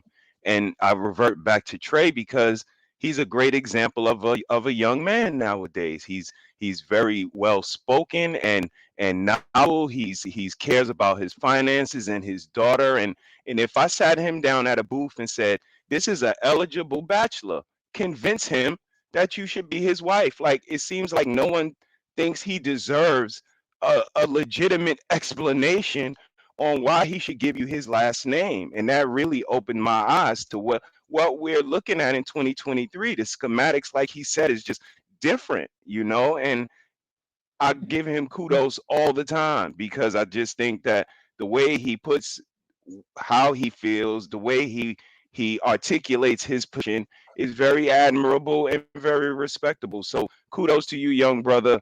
I think we have great fellowship when we meet young minds with older minds, and we're able to have these healthy conversations that make it to the end. I think it's nothing but helpful. Yeah, I agree with that wholeheartedly as well. From a older single man as well, who now believes in the institution of marriage from early on. Not that I believe in being faithful to someone, just to believe in the institution of marriage as a piece of paper. And I have learned otherwise from some of these panels and some of the brothers who have been married on these panels. So we definitely need to coexist and share information with each other. And I appreciate you guys for coming back week after week to be able to display the information and give your insight and perspectives to those who are looking to be married, to those who are married. There are married people who watch this that's like, I really love your show. I really love that you get the guys together because it gives me a different perspective. I have a whole bunch of different type of audience watching your show and they really appreciate it. So I say thank you guys because I couldn't do it without you. So thank you. You're welcome. So Big Ant, we know he said that he broke up Adam and Eve. So I appreciate that super chat. I did get a couple of cash apps as well. So Ken, thank you so much. Rich, thank you so much. We're gonna go on to the next video. I don't know if I like being called a serpent. Not the serpent. That's it. The devil was a woman. I think they was just saying you old. That's all. No, I'm already having fun. Big Ant is cool. He's cool. Satan is a woman, so that doesn't apply. All right, so I'm gonna add this video, Go ahead. and we'll go over this. I don't know if you guys have seen this on social media, but I did see it, and I wanted to save it and talk about it on tonight. I've decided to move into another direction. That's how you feel. I gotta respect it. And that's all you have to say. If that's how I feel, I'm gonna respect it. You seem like you said your one-liner. If that's all you have to say, let's hug and let's just let it go. You ain't trying to fight for nothing. You seem like you've already made your decision. It ain't about me already making a decision. You don't have a rebuttal for nothing that I'm saying. You've already made your decision. I wanted you to say something. I'm you're not listening saying to you speak. It's not time to listen. It's time to talk. All of the things you say you want to be there. You're here for me. You're all about the future and everything. You didn't even fight for a second.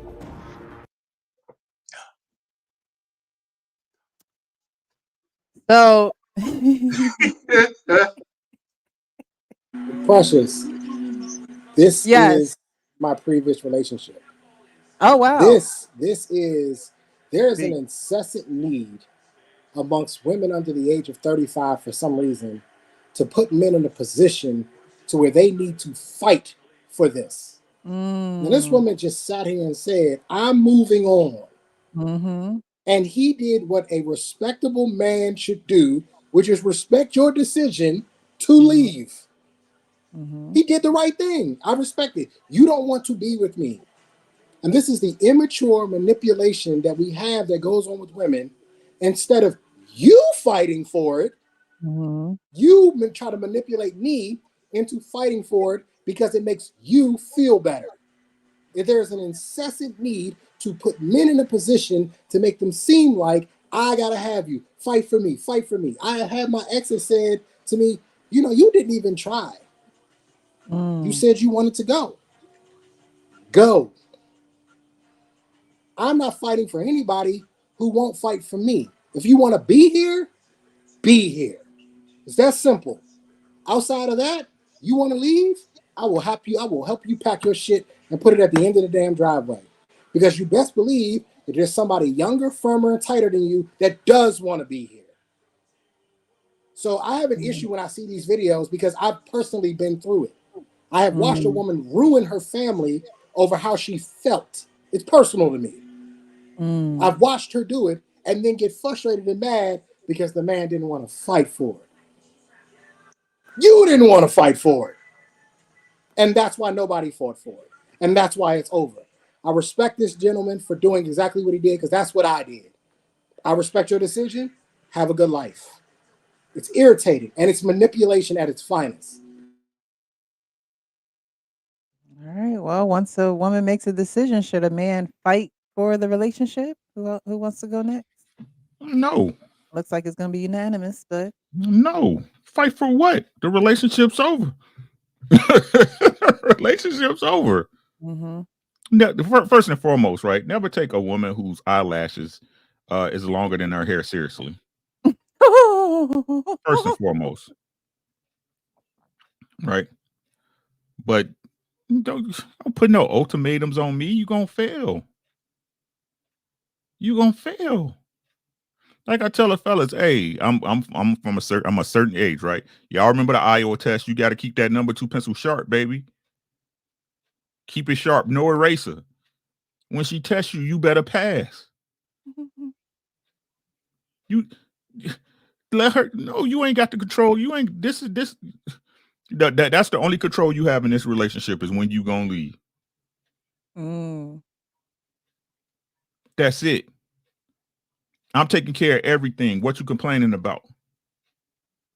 Fight for me. How? So you telling me I gotta fight for something that's mine? Oh. That mean you know when a little kid down the street stole my bike, I went and fought him for my shit. That means you can be taken. That means you can be removed from me. Fight for you. No, what? Either you here or you not. If you not, that's cool too. I get over it. But don't trying to play like, man, she dirty for that, bro. That's some dirty shit. And it's on national TV too. Right. She looked bad. And like I said, me personally, all that talking he was doing after she snapped, I ain't cool with that. What are you talking about? I don't want to got me another water or a drink and start talking to everybody else, man. She tripping, bro. He definitely needed a refill. I don't know what he was drinking out that bottle. Drinking the hell out that empty bottle. Right? No, what is you talking about? Right? I don't. So Ricky, you done? Let me real quick. She's already telling him that her eye is on the next eggplant. She's already telling him. You know, he first of all, he even said too many words. I'm not fighting for you. You're supposed to be my woman. You either here or you're not. You know, so I don't know how much of it is a skit or not, but I think he already said too many words.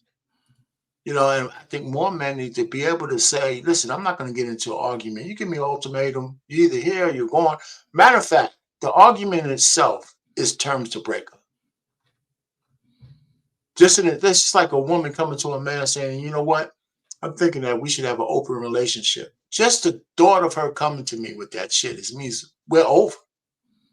Right? So, you know, there's certain things. Listen, good luck with your, you know, blonde hair, because you're supposed to be a black woman, and your eyelashes, and find a guy to my caliber again, who's willing to put up with all the bullshit that you already put me through before you came with this last bit of horse shit. You know? So, all right, later. And that's what we need to start teaching men.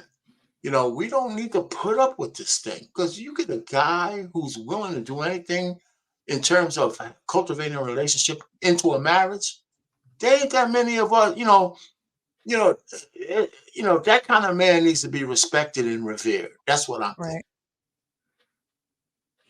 Yeah. King Smith, you want to go on that one? I ain't got nothing to add.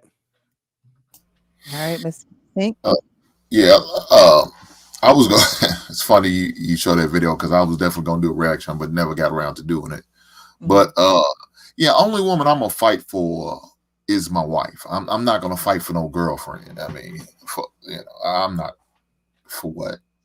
Well, why I'm gonna fight for something that may not even last with you, that I don't really see that much value in at all. So I'm not gonna fight with you because it's not worth investing in fighting for. Now, I'm gonna fight for my marriage. I'm gonna fight for my wife. But a goddamn girl, you a dime a dozen, yeah, it's not worth it. But he was so goddamn stressed out. He's sucking on it like they said, an empty bottle. He's sipping on her. He just trying to play it off cool. He looks real foolish, even entertaining this woman, even have this conversation. But he really said a whole lot of nothing. Nothing need to be said. I wouldn't have said a word. I said okay, and shook my head and walked away. Matter of fact, I would have beat her out the door. Beat me up out the door. I'm out. And for any younger guys, you guys is in your 20s, this is a power move. This is a power move that women do. This is a pissing on the tree, marking territory BS that they do. Because the moment that you acquiesce and you getting weak and you bend the knee to her, she owns your ass now. She got you. Look, I told him I was leave. He begging me to stay. Because that's what she's gonna say about you behind closed doors. Women want to leave, let them go.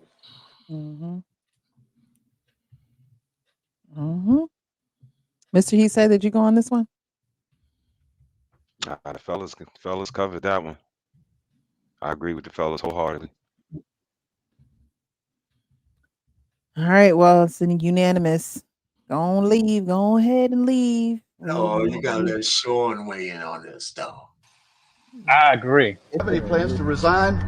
Excuse me. I agree. Dr. Newsom. Lee, yeah, you shouldn't have to fight for somebody who is looking for you to fight. That should be innate. And Precious, it's just deeper than this. They also do this with the children too. It goes deeper than this. Then, just a relationship. They will drag your ass into court just to see if you'll fight for your kids too. Yeah. Oh, you ain't never lied about that, Trey.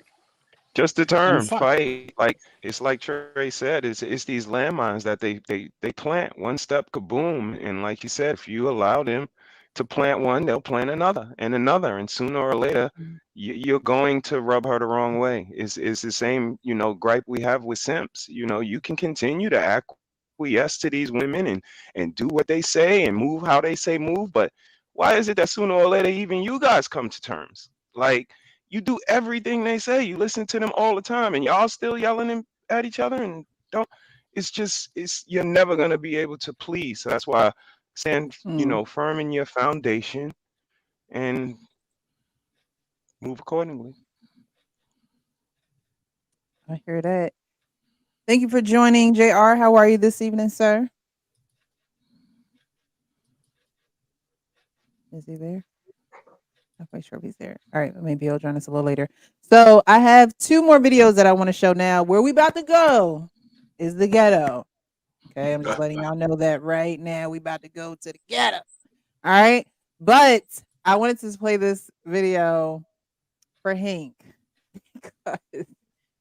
Hank always talking about leave her at the restaurant. Leave her at the restaurant. Well, we had an incident at the restaurants. Okay. Pay for the goddamn food. Pay for the damn food. Pay for the damn food. What would y'all do if a nigga invited you out and they can't pay for the food? Give me 1 second. And you not gonna pay? What you mean? What the fuck is going on? He invited me out. You invited me out and you can't pay? What you mean? Crazy, y'all. That's just crazy, y'all. Call your ass because you broke and you ain't got no money. She crazy. She crazy, y'all. He invited me out and he can't fucking pay. She crazy. Crazy. What the fuck do you mean? 2023, man. What do you mean? I'm not paying for nothing. And I'm gonna record your ass and you getting posted. He invited me out and talking about he don't got no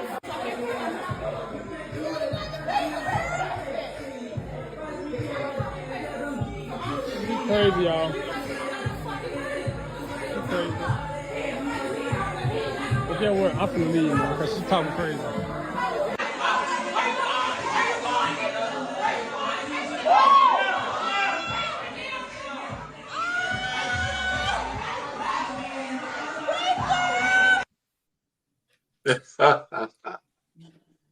The ghetto.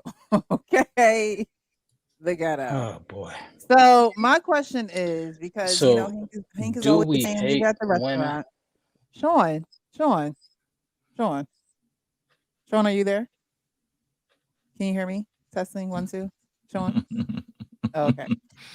So Hank is always saying leave her at the restaurant, right? And this woman is here saying that she's not going to pay for a meal. And the man actually leaves her at the restaurant, right? But what are the signs of this type of woman before they even sit down and eat? Like, what are the signs of a leave her at the restaurant type of woman? Because that has to definitely be seen before you actually take a woman out in a public place and treat her. Do you guys think that this woman just came out of nowhere with this type of attitude, or he had to see some signs of this before taking her out? If it was, yeah, I mean, me personally, I think that he probably ignored some signs. I don't even think he should have been out with her. She's just too ratchet. I mean, the way she went from 0 to 10 and all the extra stuff she was doing, but he was doing it right along with her. I mean, he pulling out his phone. He shouldn't even been pulling out his phone. I don't know why people do that. And maybe that's a young thing, but for the moment that she got disrespectful and she was doing the most, he should have just got up and left. Mm-hmm. Yeah, I said it the other day on LaPie from Sunday. He was, he thought he was gonna get some quick cheeks, but then I think he just realized how much it's just not worth it. At the end of the day, it's just not worth getting that. And you notice how she acted a damn fool. But like JR said, he didn't do it himself no favors because he did it too. So now he got embarrassed on her social media, and he got embarrassed on his own social media by showing this bullshit, showing you made a mistake, that you got with this ratchet woman to the point that you did take her out to the goddamn restaurant. And it should have never got to that point with other restaurants, because I'm sure that they probably had conversations on the phone, prior to maybe a couple days before. And she was talking so sweet, yeah, you take me to the restaurant, looking forward to doing it, and maybe we could chill out later. And then I think she kind of backslid. Maybe she came on the period, thought about, well, I can't give you that tonight, I'm on my menstrual. And now he don't want to have nothing to do with it. Now he don't want to pay for the food no more. Now he ready to get up out of it. Matter of fact, she left him with a look like a little bit of salad on the back of his neck. I think that's what she was throwing at his ass. A head of lettuce. I don't know what she threw at it, man. Yeah, it looked like a cup. It looked like a drink. It looked like a drink. Was that a drink? I thought it was some lettuce. God damn. Yeah, she's probably another one of the women who wants you to fight for her. You know what I'm saying? She wanted to fight for her. And he was ready to get up out of Dodge because he wasn't trying to catch a charge, probably because he was on probation. You know what I'm saying? And he didn't want to catch no charge. So he got up through, which you never should have got with that heifer. But that was your fault. Oh. Hey. Now, I'm telling y'all right now, JR, I'm telling these young dudes to film, because in the story of he said versus she said, I'd rather say, hey, let's let the receipts dictate what happened from here on out. One of the reasons why I say that, Tariq Hill gave a funny explanation of his wife when she was in the stands and somebody was standing behind her, and she went to go and celebrate, and a hot dog fell on her. Well, she was telling the story to Tariq as like, yeah, and this guy dropped a hot dog or whatever, yada yada.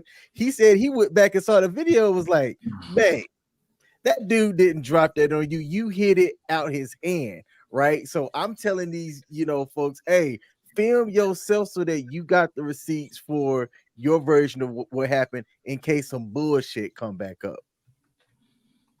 Yeah, I think since JR is 57, he's not as quick with it. No, I'm just kidding. But King, when you in a place like that, like a stadium, right? There's plenty of cameras around with that, so that probably won't be a problem. Now, if you in a private setting where there's not no witnesses or something like that, I can kind of agree with you. You know what I'm saying? I don't know about in a restaurant because you still got a lot of eyes in there most of the time, unless it's like one of the intimate setting type things where there's not a lot of people around. Then okay, I can agree. But yeah, for the most part, that's bullshit. I don't even want you to pull pictures out, take pictures of your goddamn drinks and food. That shit annoys me. That shit, because first of all, you let me know you don't care about me enough. You're more worried about feeding your audience or your friends or people who really probably don't give a shit about you than you are with sitting at the table across from me. I don't care. Yes, that's disrespectful. You know, you got Hink at your table. What the fuck are you pulling your goddamn camera out? I'm just saying. That's right. I can Precious, understand that. a lot of the issue here is I think we think that 20-year-olds have phone conversations. They don't. They don't talk on the phone. So a lot of this conversation prior to them meeting up, he's texting her. I think it was like DMs. DMs and texts. Well, it's really hard to get a gauge on a person when you send in, yeah, okay, cool, all right. Meet you there. You're right. There's nothing there. So you get her there, and then you start to see the real her, and you're like, oh, hell no. I'm out. My thing is, why does she However, get though, I will say this, though. However, I am a believer. If you invite her out, you need to pay for it. That's just my opinion. And I don't make it right or wrong. That's just my opinion. If you want her to go out, you should pay for it unless her behavior is so unruly that she needs to pay for it herself. Now, again, I would have liked to see what happened prior to all of this to find out whether or not her behavior deserved her paying for her own meal. But I'll finish with this. I'll let you go, King Smith.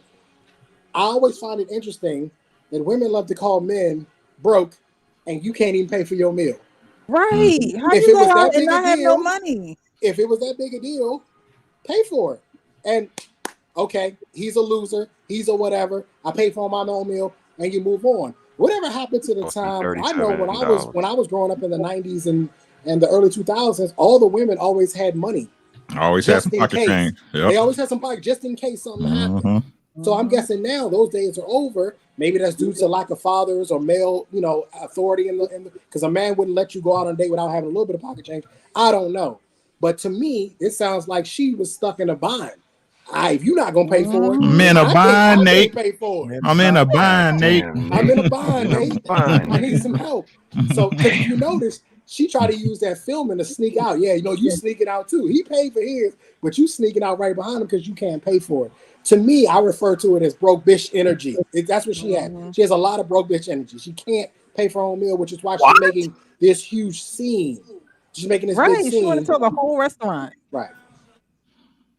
Well, something that hasn't been said, but I think that all 6, 7 of us here would do is set the expectation early on how the outing is going to go. I don't think that young men are doing that, setting the expectation clearly as, hey, this is what we're doing.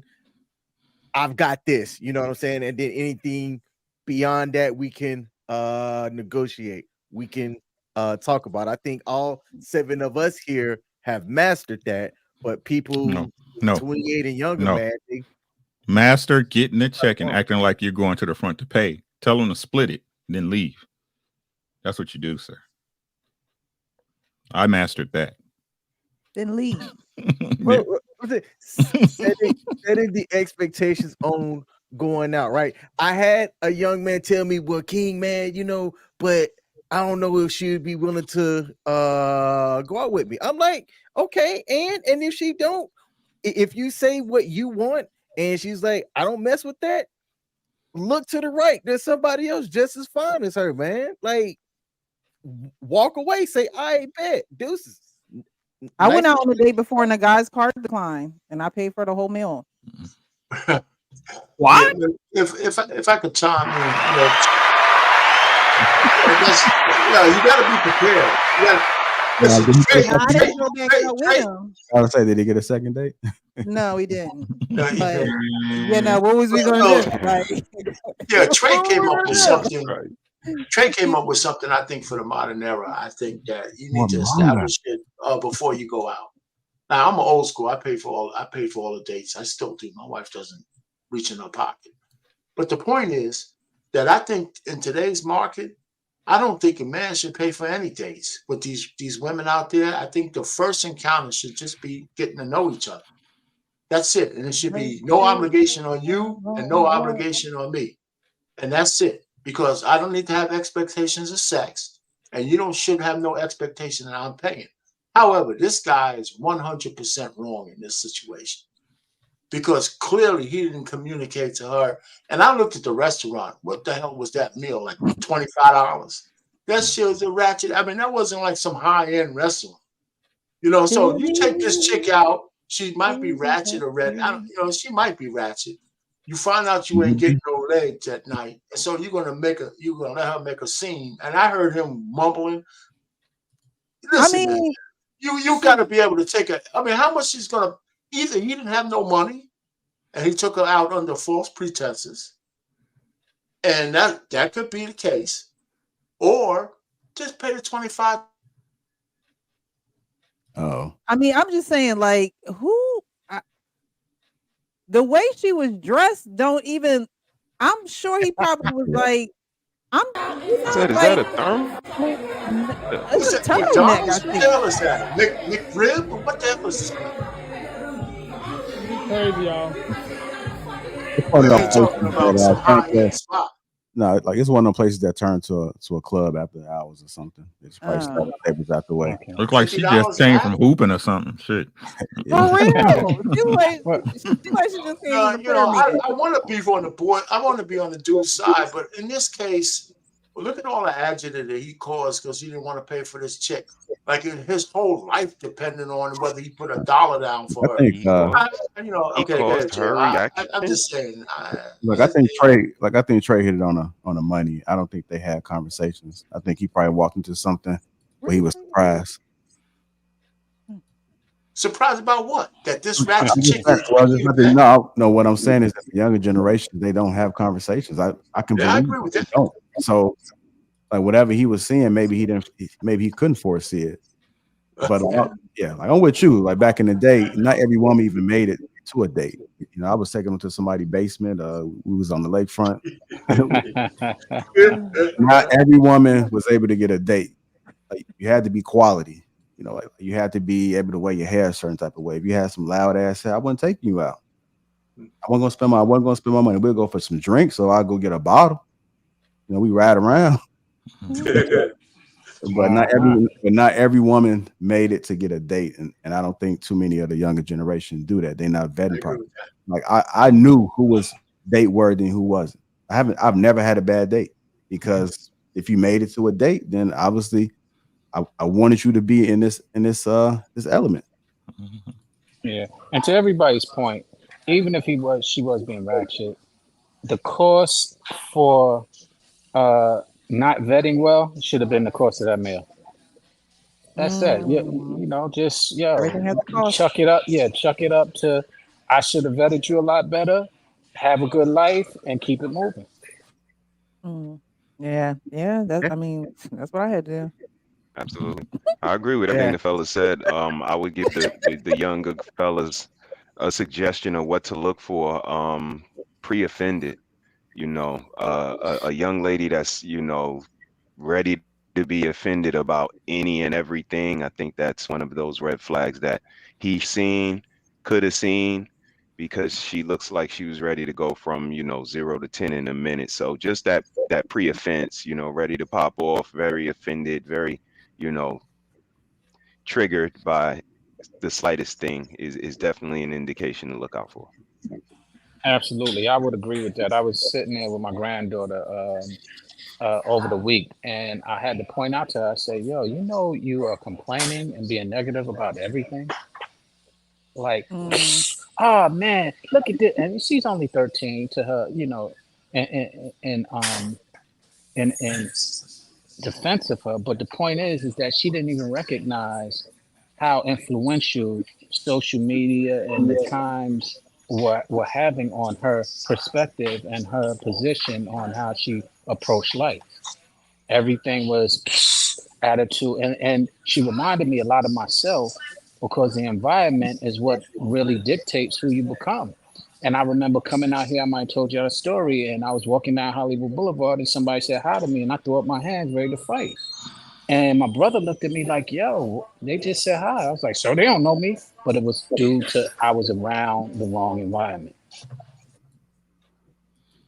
It's our environment. Quincy said, Yeah. would you have a date at KFC if he was a good brother? Nope. I had one at Popeyes. We ain't going to KFC. We can go to Popeyes. But can No I ask y'all KFC, this? we can Do y'all definitely go to feel that Popeyes. do y'all feel that social media is really starting to breed superficial, um, um, desensitized generations? Starting. Right. Well, okay. Because I don't even think it's just the younger folks. I think us older folks also are starting to get affected by this. Not maybe as old as Payne and myself, but some close to it. Now, but I know, seriously, Sean. how much effect do y'all feel social media is doing to our society right now? On a scale of 1 to 10, an 11. I think social media just validates the mentalities, Shines right? the spotlight. You know what I'm saying? It just validates because, like, I hate when we had a conversation when everybody talking about, well, that's the loud minority. No, it's not. It's a lot. Most people have the same mentality. You know what I'm saying? So what happens is when somebody has an idiotic approach to something, then they get on social media and see everybody that like them agreeing with them and validating their thought process, and then they go see some supposedly celebrity who got the blueprint to being successful at life, validating they feelings, right? It just the world's one big what they call it. It's one big bubble chamber. You know what I'm saying? Like all they do is they continue to reinforce bad echo chambers. Yeah, it and it's to the point. Like I said, it's so crazy because the algorithm gonna do it for you. Yeah. You know what I'm saying? So it's like one big bubble, and it just continues to validate, crazy thinking, bad behavior at the end of the day.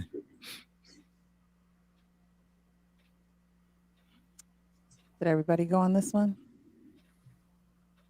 All right, so I have one more video. This video encompasses family and a blended family situation. So I wanted to talk about this with you guys. Let me just make sure I have my, okay, it's all the way down here. Alrighty. It's like we've had this conversation before. It's always been my dream for my son to live with me. This is the first time we have lived together, and then he's come for the summer. But unless I'm saying something wrong, like I felt like that it was a good experience for you. Yeah. He was a good kid. He was easy to get along with, but it was different. It was somebody always there when I'm used to it just being me and him.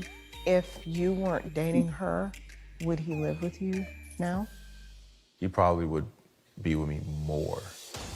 If he wants to go and get his son, then I think that he should. Or if I'm not comfortable with it, they can get an Airbnb or, something like that. But I don't want to block that. I want him to be the best father he can be. They should get an Airbnb. Can't do that. You talking about an Airbnb here or like where he lives? Poor Ashley can't even process I was it. like, hold on. I thought you were talking about like if he was there and didn't want to drive all the way back home. No, You talking no, about an Airbnb here? Yeah. Oh, okay. That's his son. He's not going anywhere. You got to dig your heels in. It's not going to be easy. Like, you have to let go of those things that are stopping you from being a family. If it was something that I didn't want for that time. No, I mean, that's your truth, but that's his son. So how does that work? Dumper. Dumper. Dumper. I'm gonna sit Dump this her. one out. Y'all got it. Man, I saw that one in real time. Oh, And really? yeah, the whole episode. And the Mhm. points that she was making was just a reflection of selfish, lack of understanding, and I mean, selfish. I couldn't say, I couldn't emphasize how selfish this lady was being. That's just a portion of it. Mhm. She was even deeper. Well, I just didn't. I mean, she went in and really, I heard the running feet. That's all I was cringing while I was listening to her because she was just being. I mean, and saying she wanted to be in a relationship and wanted to marry this man. I think that's the ultimatum, and she was making the ultimatum. Mhm. If I something along those lines, but she was the one complaining. And this Mhm. man was trying to be not only good to her, but he was trying to be a good father and bring her into the family. And he ultimately chose to leave her alone. And then she got some act right, and she realized, oh yeah, well he is good, and I don't want to give him up. But yeah, that's a horrible, selfish behavior that unfortunately is becoming more and more common. Not to that extent though, but it's definitely the selfish behavior is becoming more and more common. She don't have kids. Nah, she didn't. No. Okay. Wait. But she said she wanted kids, but just she wanted to be their kids. I think something along those lines. It was horrible. So, I mean, blended family, should it be that difficult? You know, you want to be with someone that someone has a child or children. You know, how are you going to tell them to get an Airbnb and say, well, I'm just used to it being me and him? Well, while that's a reality, it's almost like she doesn't want to live in the reality of what's going on with the man that she's with. It's going to be pretty difficult with that particular relationship because she don't have any children, Mhm. and so she can't really relate to him. And I think that he should run her to Flintstone feet as well. And I think that he should leave her alone because mentally it's just going to be hard to be able to accept that it's just not them. And so when it comes to his child has to come first. Um, I've heard him even. I can understand he don't want to bring his child around, but she's already given those red flags that we discussed previously, and it's just got to be something. Got to chalk it up. You know, there he's gonna have to find somebody that's either had children and maybe they're grown, either had kids because they can relate. So I mean, him looking for that woman that don't have kids and he has kids. I don't know the age, but it sounds like that his son may be a little bit younger, or it could be maybe a Yeah. teenager. But either way, it's still taking time for them, and she must not have a life or have anything to do because she wants to spend all the time with him, and she's not willing to bend to be able to accept that he has a child and he's going to be part of their life. So I would just say it's just not going to work. What a lovely answer that was. Thank you. Thank you. Jimmy Yeah, Rizzo, how are you? I mean, I'm doing okay, really. I like to maybe say, maybe give everybody a voice because everybody needs a voice, really. And my lady, I love you, and I like the answers and what people give. No, because it's like real. And thank you for letting me on the stage and me being real. And that's the only thing I wish to say to you. Thank you for letting me being here. And I'm a little bit drunk, and I do apologize. And thank you for letting me on the stage and maybe just be myself. No So problem. this is the reason why I love you all. And I think everybody in this room has given a good, reasonable answer, and everybody is old. Like I'm 60 years of age. I mean, come on now. And that's why I love you all. You know. And that's the only thing I need to say to people. Just be yourself, be real, and be all that you can be. And that's it, really. And I love everybody. And I love the lady for giving me the opportunity to say what I need to say. And I'm gonna go to bed soon because it's really past my time. But I will hang out with you all and just listen to what you wise older gentlemen and older ladies need to say. And that's it, really. Thank you. Thank you. Have a good night. all right.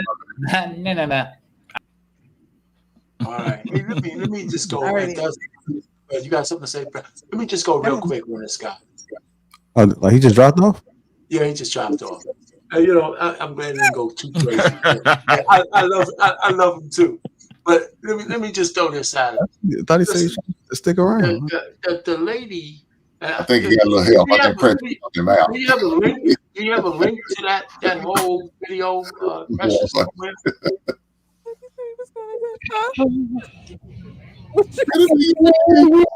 How can you believe in Jesus? How can Hey.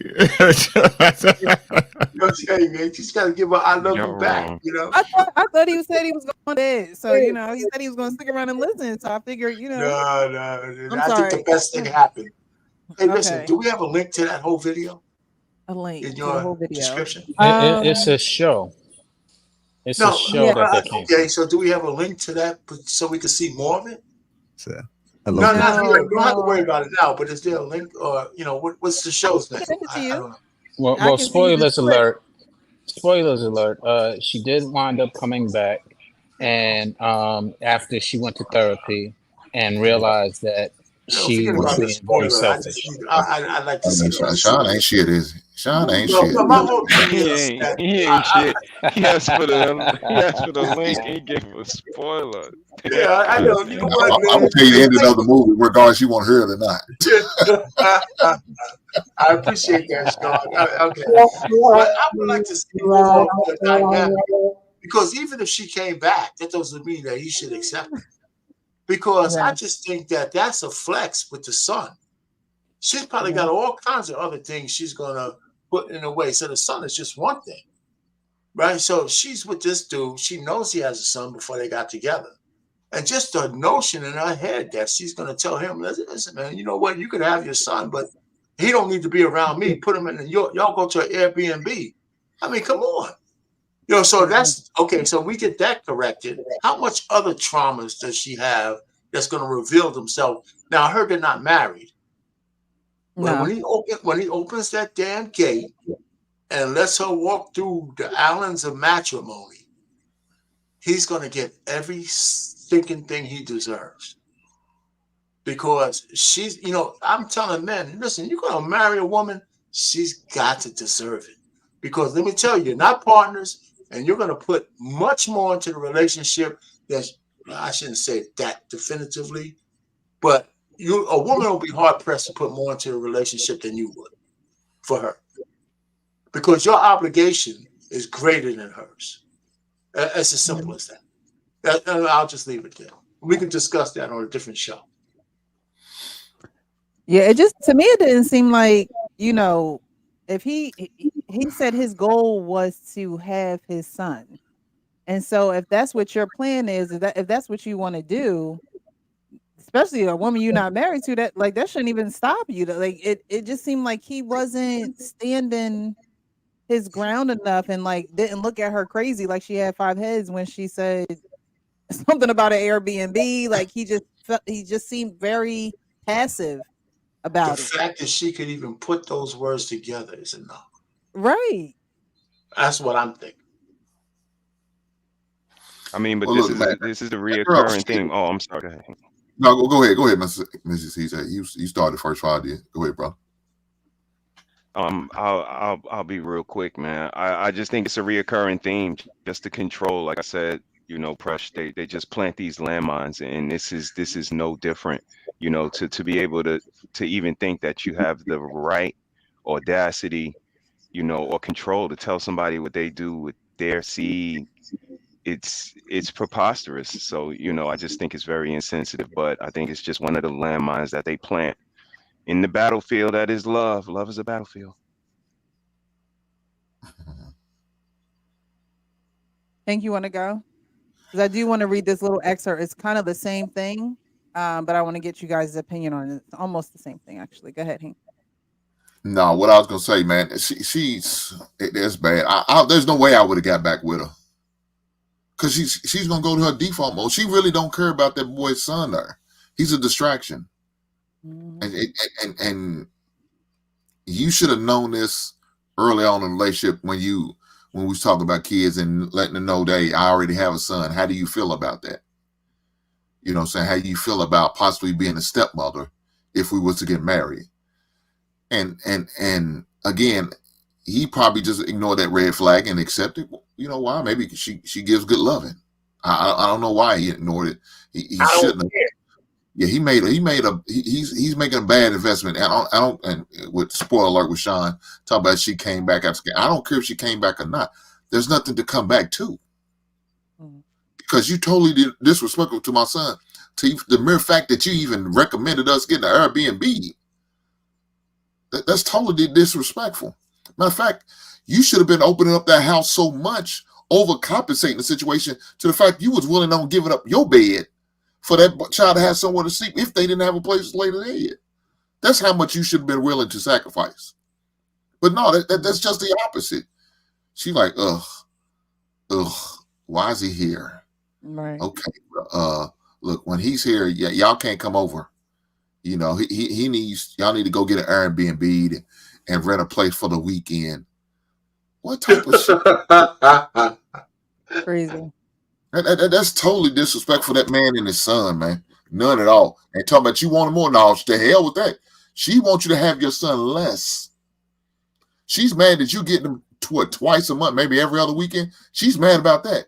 She's probably only want you get him once a month. And hell, don't even think about trying to get him during the summertime. And he's been there 3 months on a consistent. Oh, that's going to be a problem for her. So I don't care how much counseling she's getting. It's not going to change. She's still going to have them ill feelings in the back of her mind. And you're going to be looking at her sideways, wondering how she go. And then if she has to correct that child, if she has to talk to that child, say anything to that child, how do I know you're not doing this out of malice and spite? You saying it from a love point of view. I can't assume that because of what you said already on TV. You didn't say this in the privacy of a council where nobody's around, just me and you. You said it on TV. So now his baby mama knows this. Family member knows this. Everybody sees, dude, what are you thinking? I hope you don't stay with this woman. Ain't no piece of ass that good, worthy enough for you to stay with, and she's disrespecting your child like that. Hell no. Ain't no goddamn woman gonna make it with me. This one says, I need a divorce within 30 days fast. My husband's sister passed away, and he plans on getting full custody of her kids full time. The kids are 11, 8, and 5. I have one child that's 17, and I never wanted any more kids. I hate being a parent, and I never wanted to be a stepmom. Any good divorce lawyers in the DFW area? So she is married to this man. His sister passed away. His sister has 3 children, and she is saying, I want a divorce. Now, is that one a bit different than the one I just showed? Because they're not married. Hold on. This couple here are married. Okay, so you're saying this couple is married and the husband's sister passed away and she had 3 kids and he has to get the kids? The sister had 3 kids, 11, 8, and 5.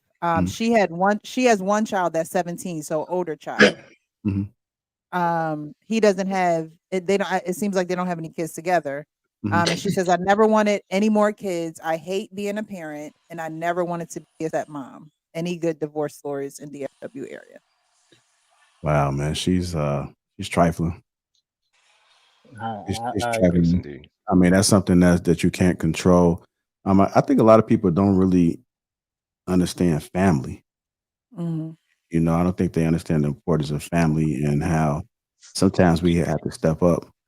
I would hate that if something happened I would feel obligated. Like if something happened to my sister, I would feel obligated to have to step in to do something with the kids. I just can't just ignore the fact that they're young and she's not there. So even if I have to help out with her husband, then that's something that I have to do. We need to step up and be present in those roles, especially for family. Family is everything.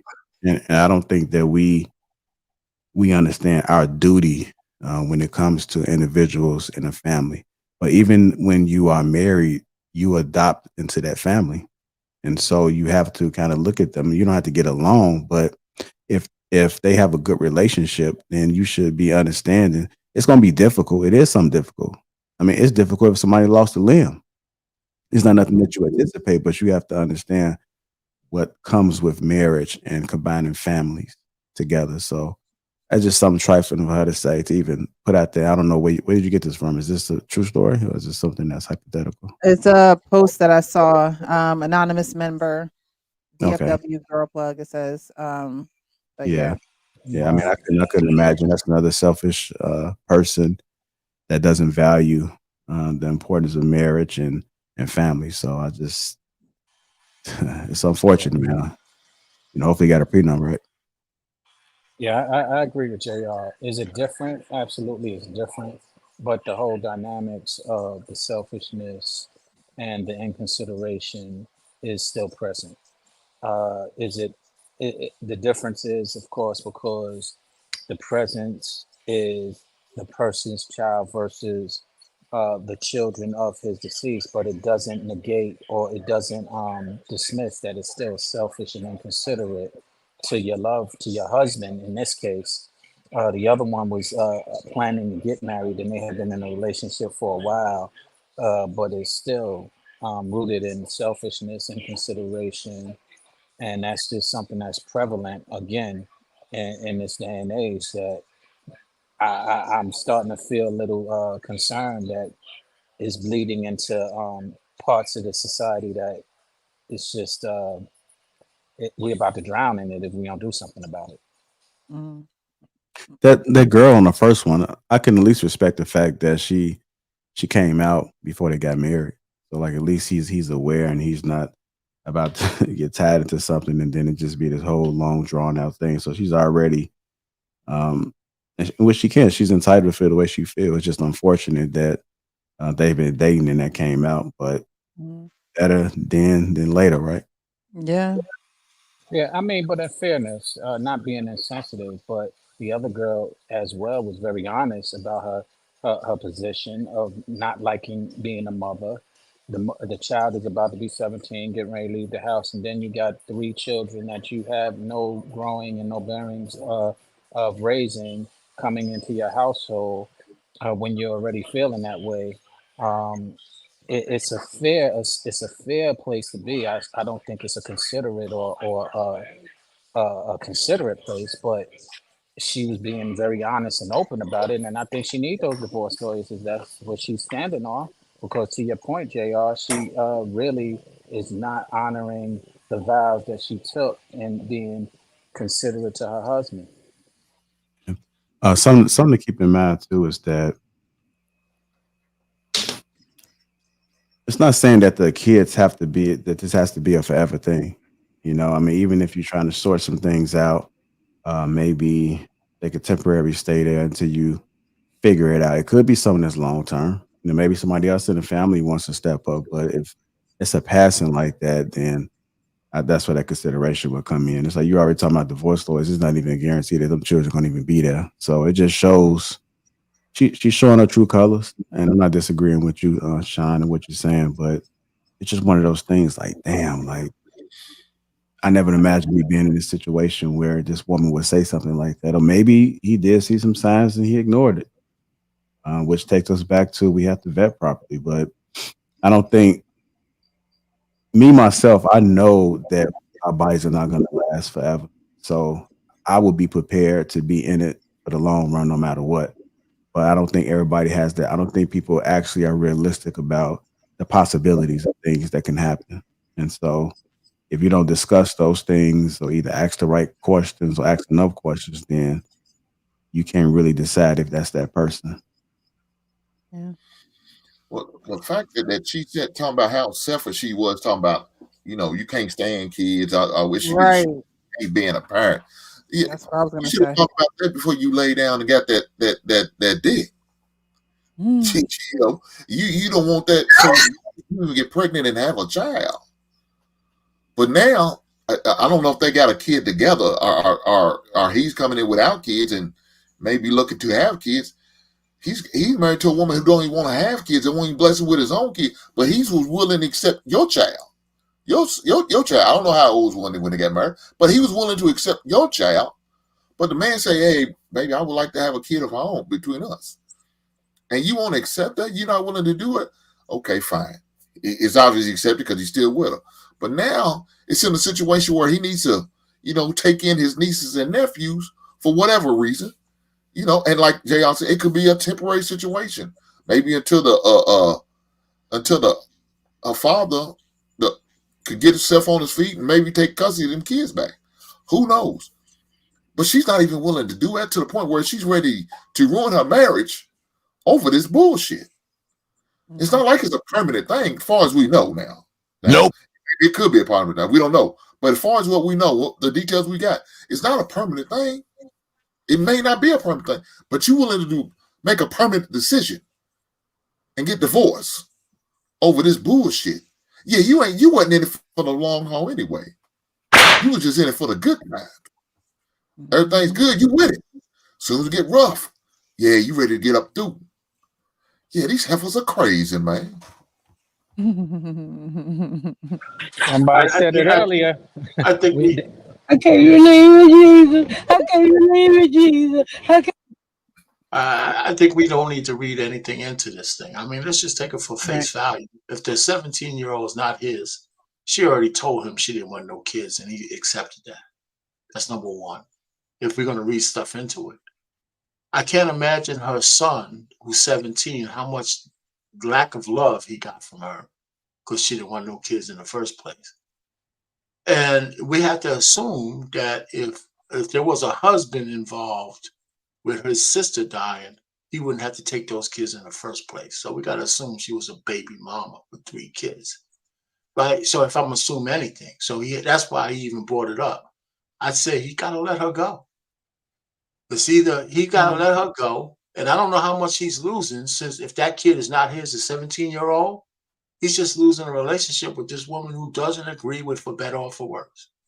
You can't force that. You just can't. So it's your family, those kids, your nieces and nephew have your blood running through their veins, Right. not her son. So you got to make a decision. And so I don't think it's a tough one. Even for him, it probably would be. I don't know what kind of financial situation they are. But if she says she needs to leave, she's going to leave. I mean, she is. No matter what you say, no matter what you do, I think you have to decide whether you're going to lean into it, make it a tough thing or not. Now, I know that if I'm taking 3 kids from my sister who died, I might have some leniency with a divorce judge. I might. And then, listen, if you're a halfway decent guy, you'll find another woman. That's what I'm thinking. Anyway, let me just land it there. Yeah, because them kids ain't gonna be there forever. Well, let's just play the other side of it. Suppose them kids are baby kids, and she knows that already.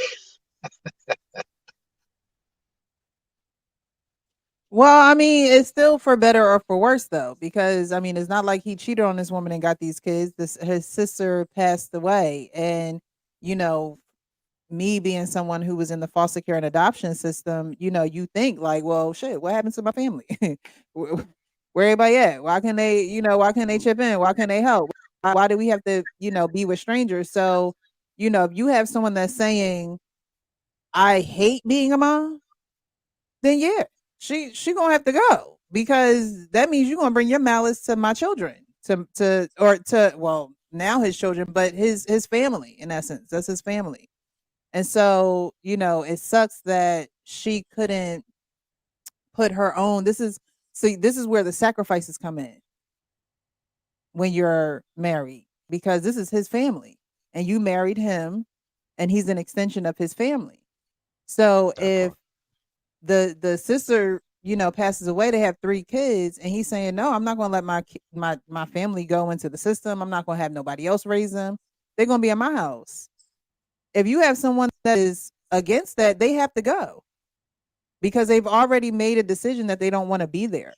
And why would you, like y'all keep saying, you can't force that. You can't force, the vows. You can't force for better or for worse. And in that situation, it's for better or for worse. And that ain't even the worst that could happen. I mean, it's sad that his sister passed away. You know, she left 3 kids behind, but that's not even the worst that can happen in a relationship. You adding on to a family. You're adding love, you're adding joy, you're adding, memories. But her selfish ass couldn't even see that. She couldn't even look at it that way. I'm sure she couldn't wait till her son became big enough to walk and feed himself breakfast and lunch. That's what she sound like. And she's just with this dude because he probably provides her leisure. She doesn't sound like somebody that wants to be there with a family. She wants her leisure. Oh, you're right. Payne, answer me this, or fellas who've been married and in long relationships. Is that what's missing? And is that a requirement for a healthy relationship? Order, structure, and cooperation. Yeah, of course. Of course. Both I mean, I sides. believe those things go without saying. In order, I'll try to wrap up my answer for the topic at hand and answer your question. I think that when it comes to unions in this modern time, it's the pre-offense, Shawno. Like I was saying, pre-offended for the slightest thing. And like Precious said, with these lives coming in, she hates being a mom. She's pre-offended already. Like she said, making sandwiches for these kids, washing clothes for these kids that I didn't have and didn't want. She's gonna be a pre-offended the whole way through. And that's the difference, Shawno. Everything's a problem with these modern people. Everything's a problem. I gotta take care of this house. I gotta watch my own kids. I gotta teach my own kids. I gotta love my husband. I gotta be loyal to my wife. I gotta pay these bills. Everything's a problem, and that's the difference that I see in the green flags that I present to the young fellas. Notice the ladies that's it's not a problem to nurture your life. It's not a problem to curate your home. It's not a problem. She's not offended and all uptight because she has to love up on you. And like Precious said, I'm the one person she chose out of all the billions of people in the world to love. And she don't want to do none of the things that come along with me. What if it was one of my elderly, my grandparents? She's, oh God, I don't want to take care of no old person. What if it's my cousin with developmental delays? Oh Lord, I don't want to take care of no special need. Like everything, they're pre-offended for everything. They don't want to put in any work. And like JR is saying, I think they believe that it's a rocket ship. It only goes up. It's not a roller coaster. It doesn't have ups and downs. And that's the difference. Relationships, marriage, it's not a rocket ship, people. It's a roller coaster, and nobody is able to get off a roller coaster early. Just sit down and enjoy the ride. Wow, Because I very know when well I put. went on Nitro, whoo, Lord, I was like, get me off. Yeah, very well put. Very well put. Thanks. So we're going to get into the final thoughts because we have come to an end of the road. And I do appreciate all those who have given their perspectives on the panel, who are on the panel, those who are on the panel now. I really do appreciate you guys. But we talked about a host of things today. And so you guys can give your final thoughts on whatever you feel is applicable. And then we'll get out of here.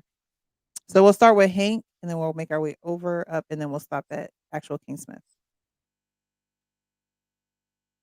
Well, my final thoughts is, man, just as fellas, man, just be weary of what you are seeing out here. Be careful what you invest in your time, energy, and money into. Make sure you take some time to vet and not get caught up with the physical aspect of a woman, but more so the mental. Make sure she's got something between her ears that's worth investing in. If she doesn't, yeah, don't waste your time. Leave her at a goddamn restaurant. Thank you, Hank. Again, I appreciate you for being here. JR, how about for you? The final thoughts? I know I came in a little late. I'm seeing you got men, women, and family based off the discussions. I think Hank is correct as far as don't be afraid to ask questions and ask a lot of questions. There's nothing wrong with it. Typically, if somebody is straying away from answering a question, then it must be a reason. So just dig a little deeper in discussion when you are trying to build relationships, whether you're man or woman. I think if we can get ahead of a lot of these issues and problems, then we won't have broken homes. Unfortunately, if it does happen, then just be willing to make the necessary changes and understanding that you're going to have to adapt moving forward because blended families are not easy and not an easy thing to do and to be a part of. And just understanding as humans, we are all different. So when we come together to build, it's going to take a little bit of sacrifice, a lot of understanding, and a lot of patience. And unfortunately, you can't teach patience, but hopefully, some way you can learn to have an understanding of what it means to actually build. Because a lot of folks just they overcomplicate life, and life is really simple. Life is simple. Life will never be perfect. It will never. It will never have the red carpet rolled out its entire time. Now, can you pull it out sometimes? Absolutely, you can. But just understand it's going to roll up, and it's going to be some concrete, going to be some grass and some dirt. So just simplify life. Life is going to be up sometimes. It's going to be down sometimes. But we're just trying to navigate and get through, and just always do the right thing. Always do the right thing. If you got a conscience, listen to your conscience and understand that if you got that gut feeling and it's wrong, then you may not want to do it. So just strive to do the right thing, do right by people, respect people, treat people the way you want to be treated.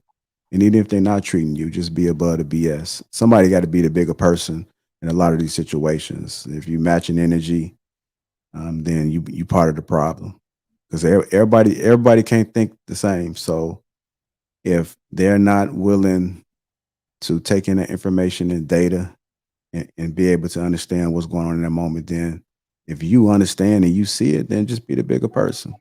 Lose the ego and just try to be the best human that you can be while we're here because life is short. I'm ending on this. Life is short. You never know. If you really think about it, well, I'm 57, but if you're in your 40s or something like that, if you look at the numbers as far as the average lifespan, it's pretty low. So if you're 40 and then the average is 75, I'm just speaking. I don't have the stats, so don't crucify me. But if a lifespan is 75, you ain't got that much time to get it right. So what we arguing about? What we complaining about? Stay away from negative people too, man. Can't stand people so negative. Mhm. It's like they don't know how to think positive. I always tell people to take the positive out of the negative. So even when your mind wants to think negative, see if you can flip it and say, you know what? I'm gonna see if there's something positive that I can pull from this situation. That's how you grow. That's how you grow mentally. That's how you have a change. You got to change your mindset in a lot of these situations. So I just encourage people, man, to read, learn, listen, because that's also a part of communication as well as listening. Just listen. Some people need help. Even some husbands and wives need help, but y'all not listening. Y'all not listening. Y'all may be able to solve a lot of issues within your house without therapy. And I know Hank is an advocate for therapy, but you may be able to solve a lot of your problems yourself. You can only control the controllables. So stop trying to control everything. Stop trying to be on top.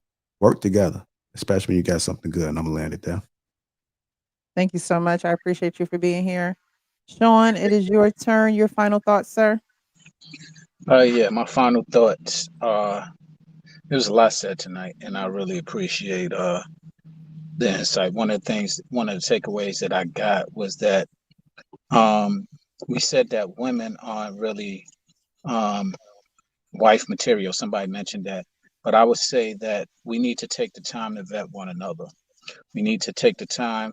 Women need to take the time to understand uh, a valuable man, and men need to take the time to understand a valuable woman. Now that can be subjective to the person, but a lot of times we have our priorities in some of the wrong places. If you ask me, we sometimes prioritize what can be done for us as opposed to what we need, or what we're able to offer, and what we might need to help balance us.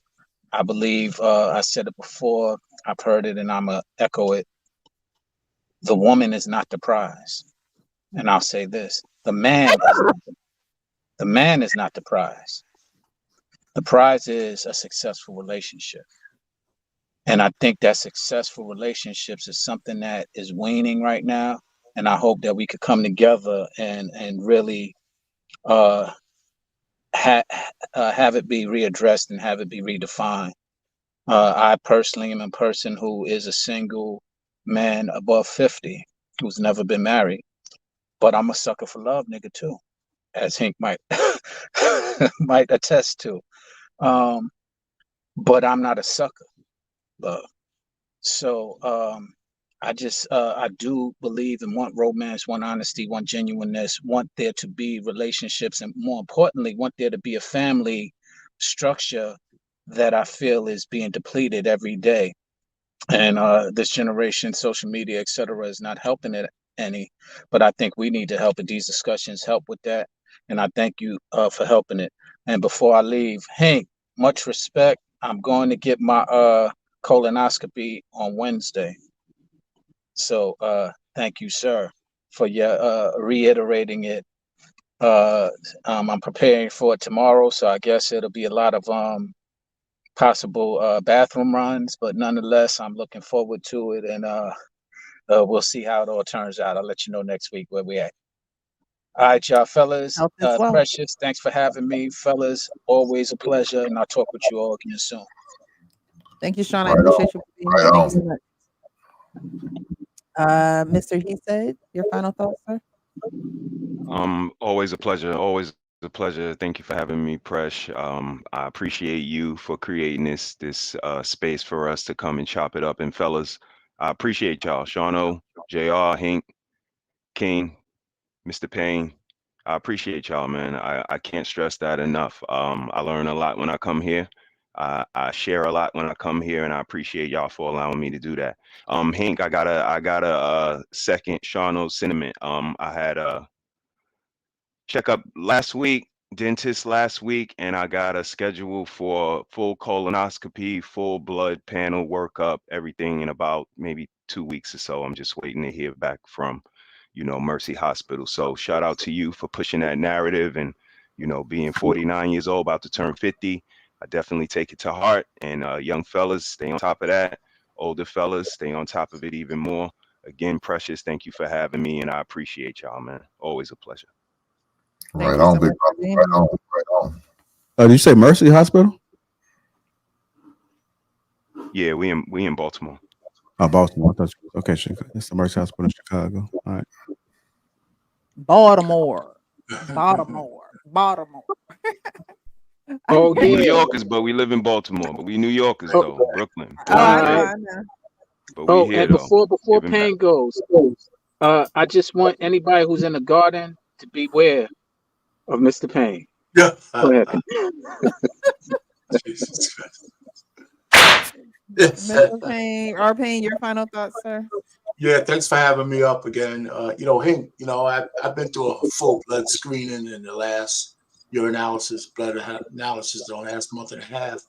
Been going to the cardiologist for the full battery of tests, stress tests coming up. My mother passed away of colon cancer, so I've been through a few screenings already, but I'm due for another one. But so yeah, I'm 65. I'm definitely, got to stay on top of that, and I encourage, especially Black men. I mean, we have to be dragged, kicking and screaming into the damn hospital when it's like on the almost deathbed situation. So we need to change that narrative for sure. As far as the topic, it's a great topic tonight. I think Black men, men in general, we need to practice our own little form of hypergamy. I think we need to start to look for women so closer yoked to at least our thinking, even if they don't have all the money and all that kind of stuff. If they do, great. but you need somebody you can relate to, and then you need to go through the whole vetting process. And the other thing is, as soon as the girl you're courting finds herself to call you her partner, you need to correct that shit right then and there, because we ain't partners.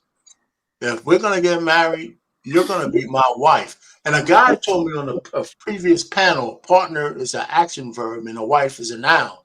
I said, that's not what the Bible says. Wife is a big action verb in the Bible. You know, so all I'm just trying to say is forget about this partnership stuff. You're gonna be my wife, or it ain't gonna happen. You know, because you're telling me that there's conditions on us being together. And as soon as the partnership gets a little queasy, you're on your way out. I don't want to hear that. So that's just me. I don't like that verbiage. You know, so my wife never, my wife calls me husband. I can't remember the last time she called me by my first name. I swear to God, I can't remember. I try to think about it. I call her wife, but she calls me husband every time she wants me. I kind of like that. Anyway, and I call her wife all the time. So Payne said, I anyway, like that. great panel. Go ahead, Payne. Thank I you. appreciate the conversation. Thank you so much. Thank you for being here, RP, I really appreciate it. And the actual King Smith, my co-host, sir, your final thoughts? For me, lately, I've been talking to young men, guys in high school that I mentor. And one of the common things that I'll hear anytime that they're explaining something, I'll give I'll give something extra to what they're saying, and I'll always hear "but King," and then they'll say something, and then I'm like blah blah blah, but King. And every single time I always wrap it with, man, you're making excuses to justify why you want to do XYZ, why you're trying to do this, or why you want to go out with this person. Why are you putting so much time, effort, and energy into justifying doing something? I always say, if you're confident about what it is that you've got going on with yourself, who you are, you're not going to really need to justify anything. I'm not going to hear a "but King," and those that are confident, that are able to stand on that, observationally, tend to see better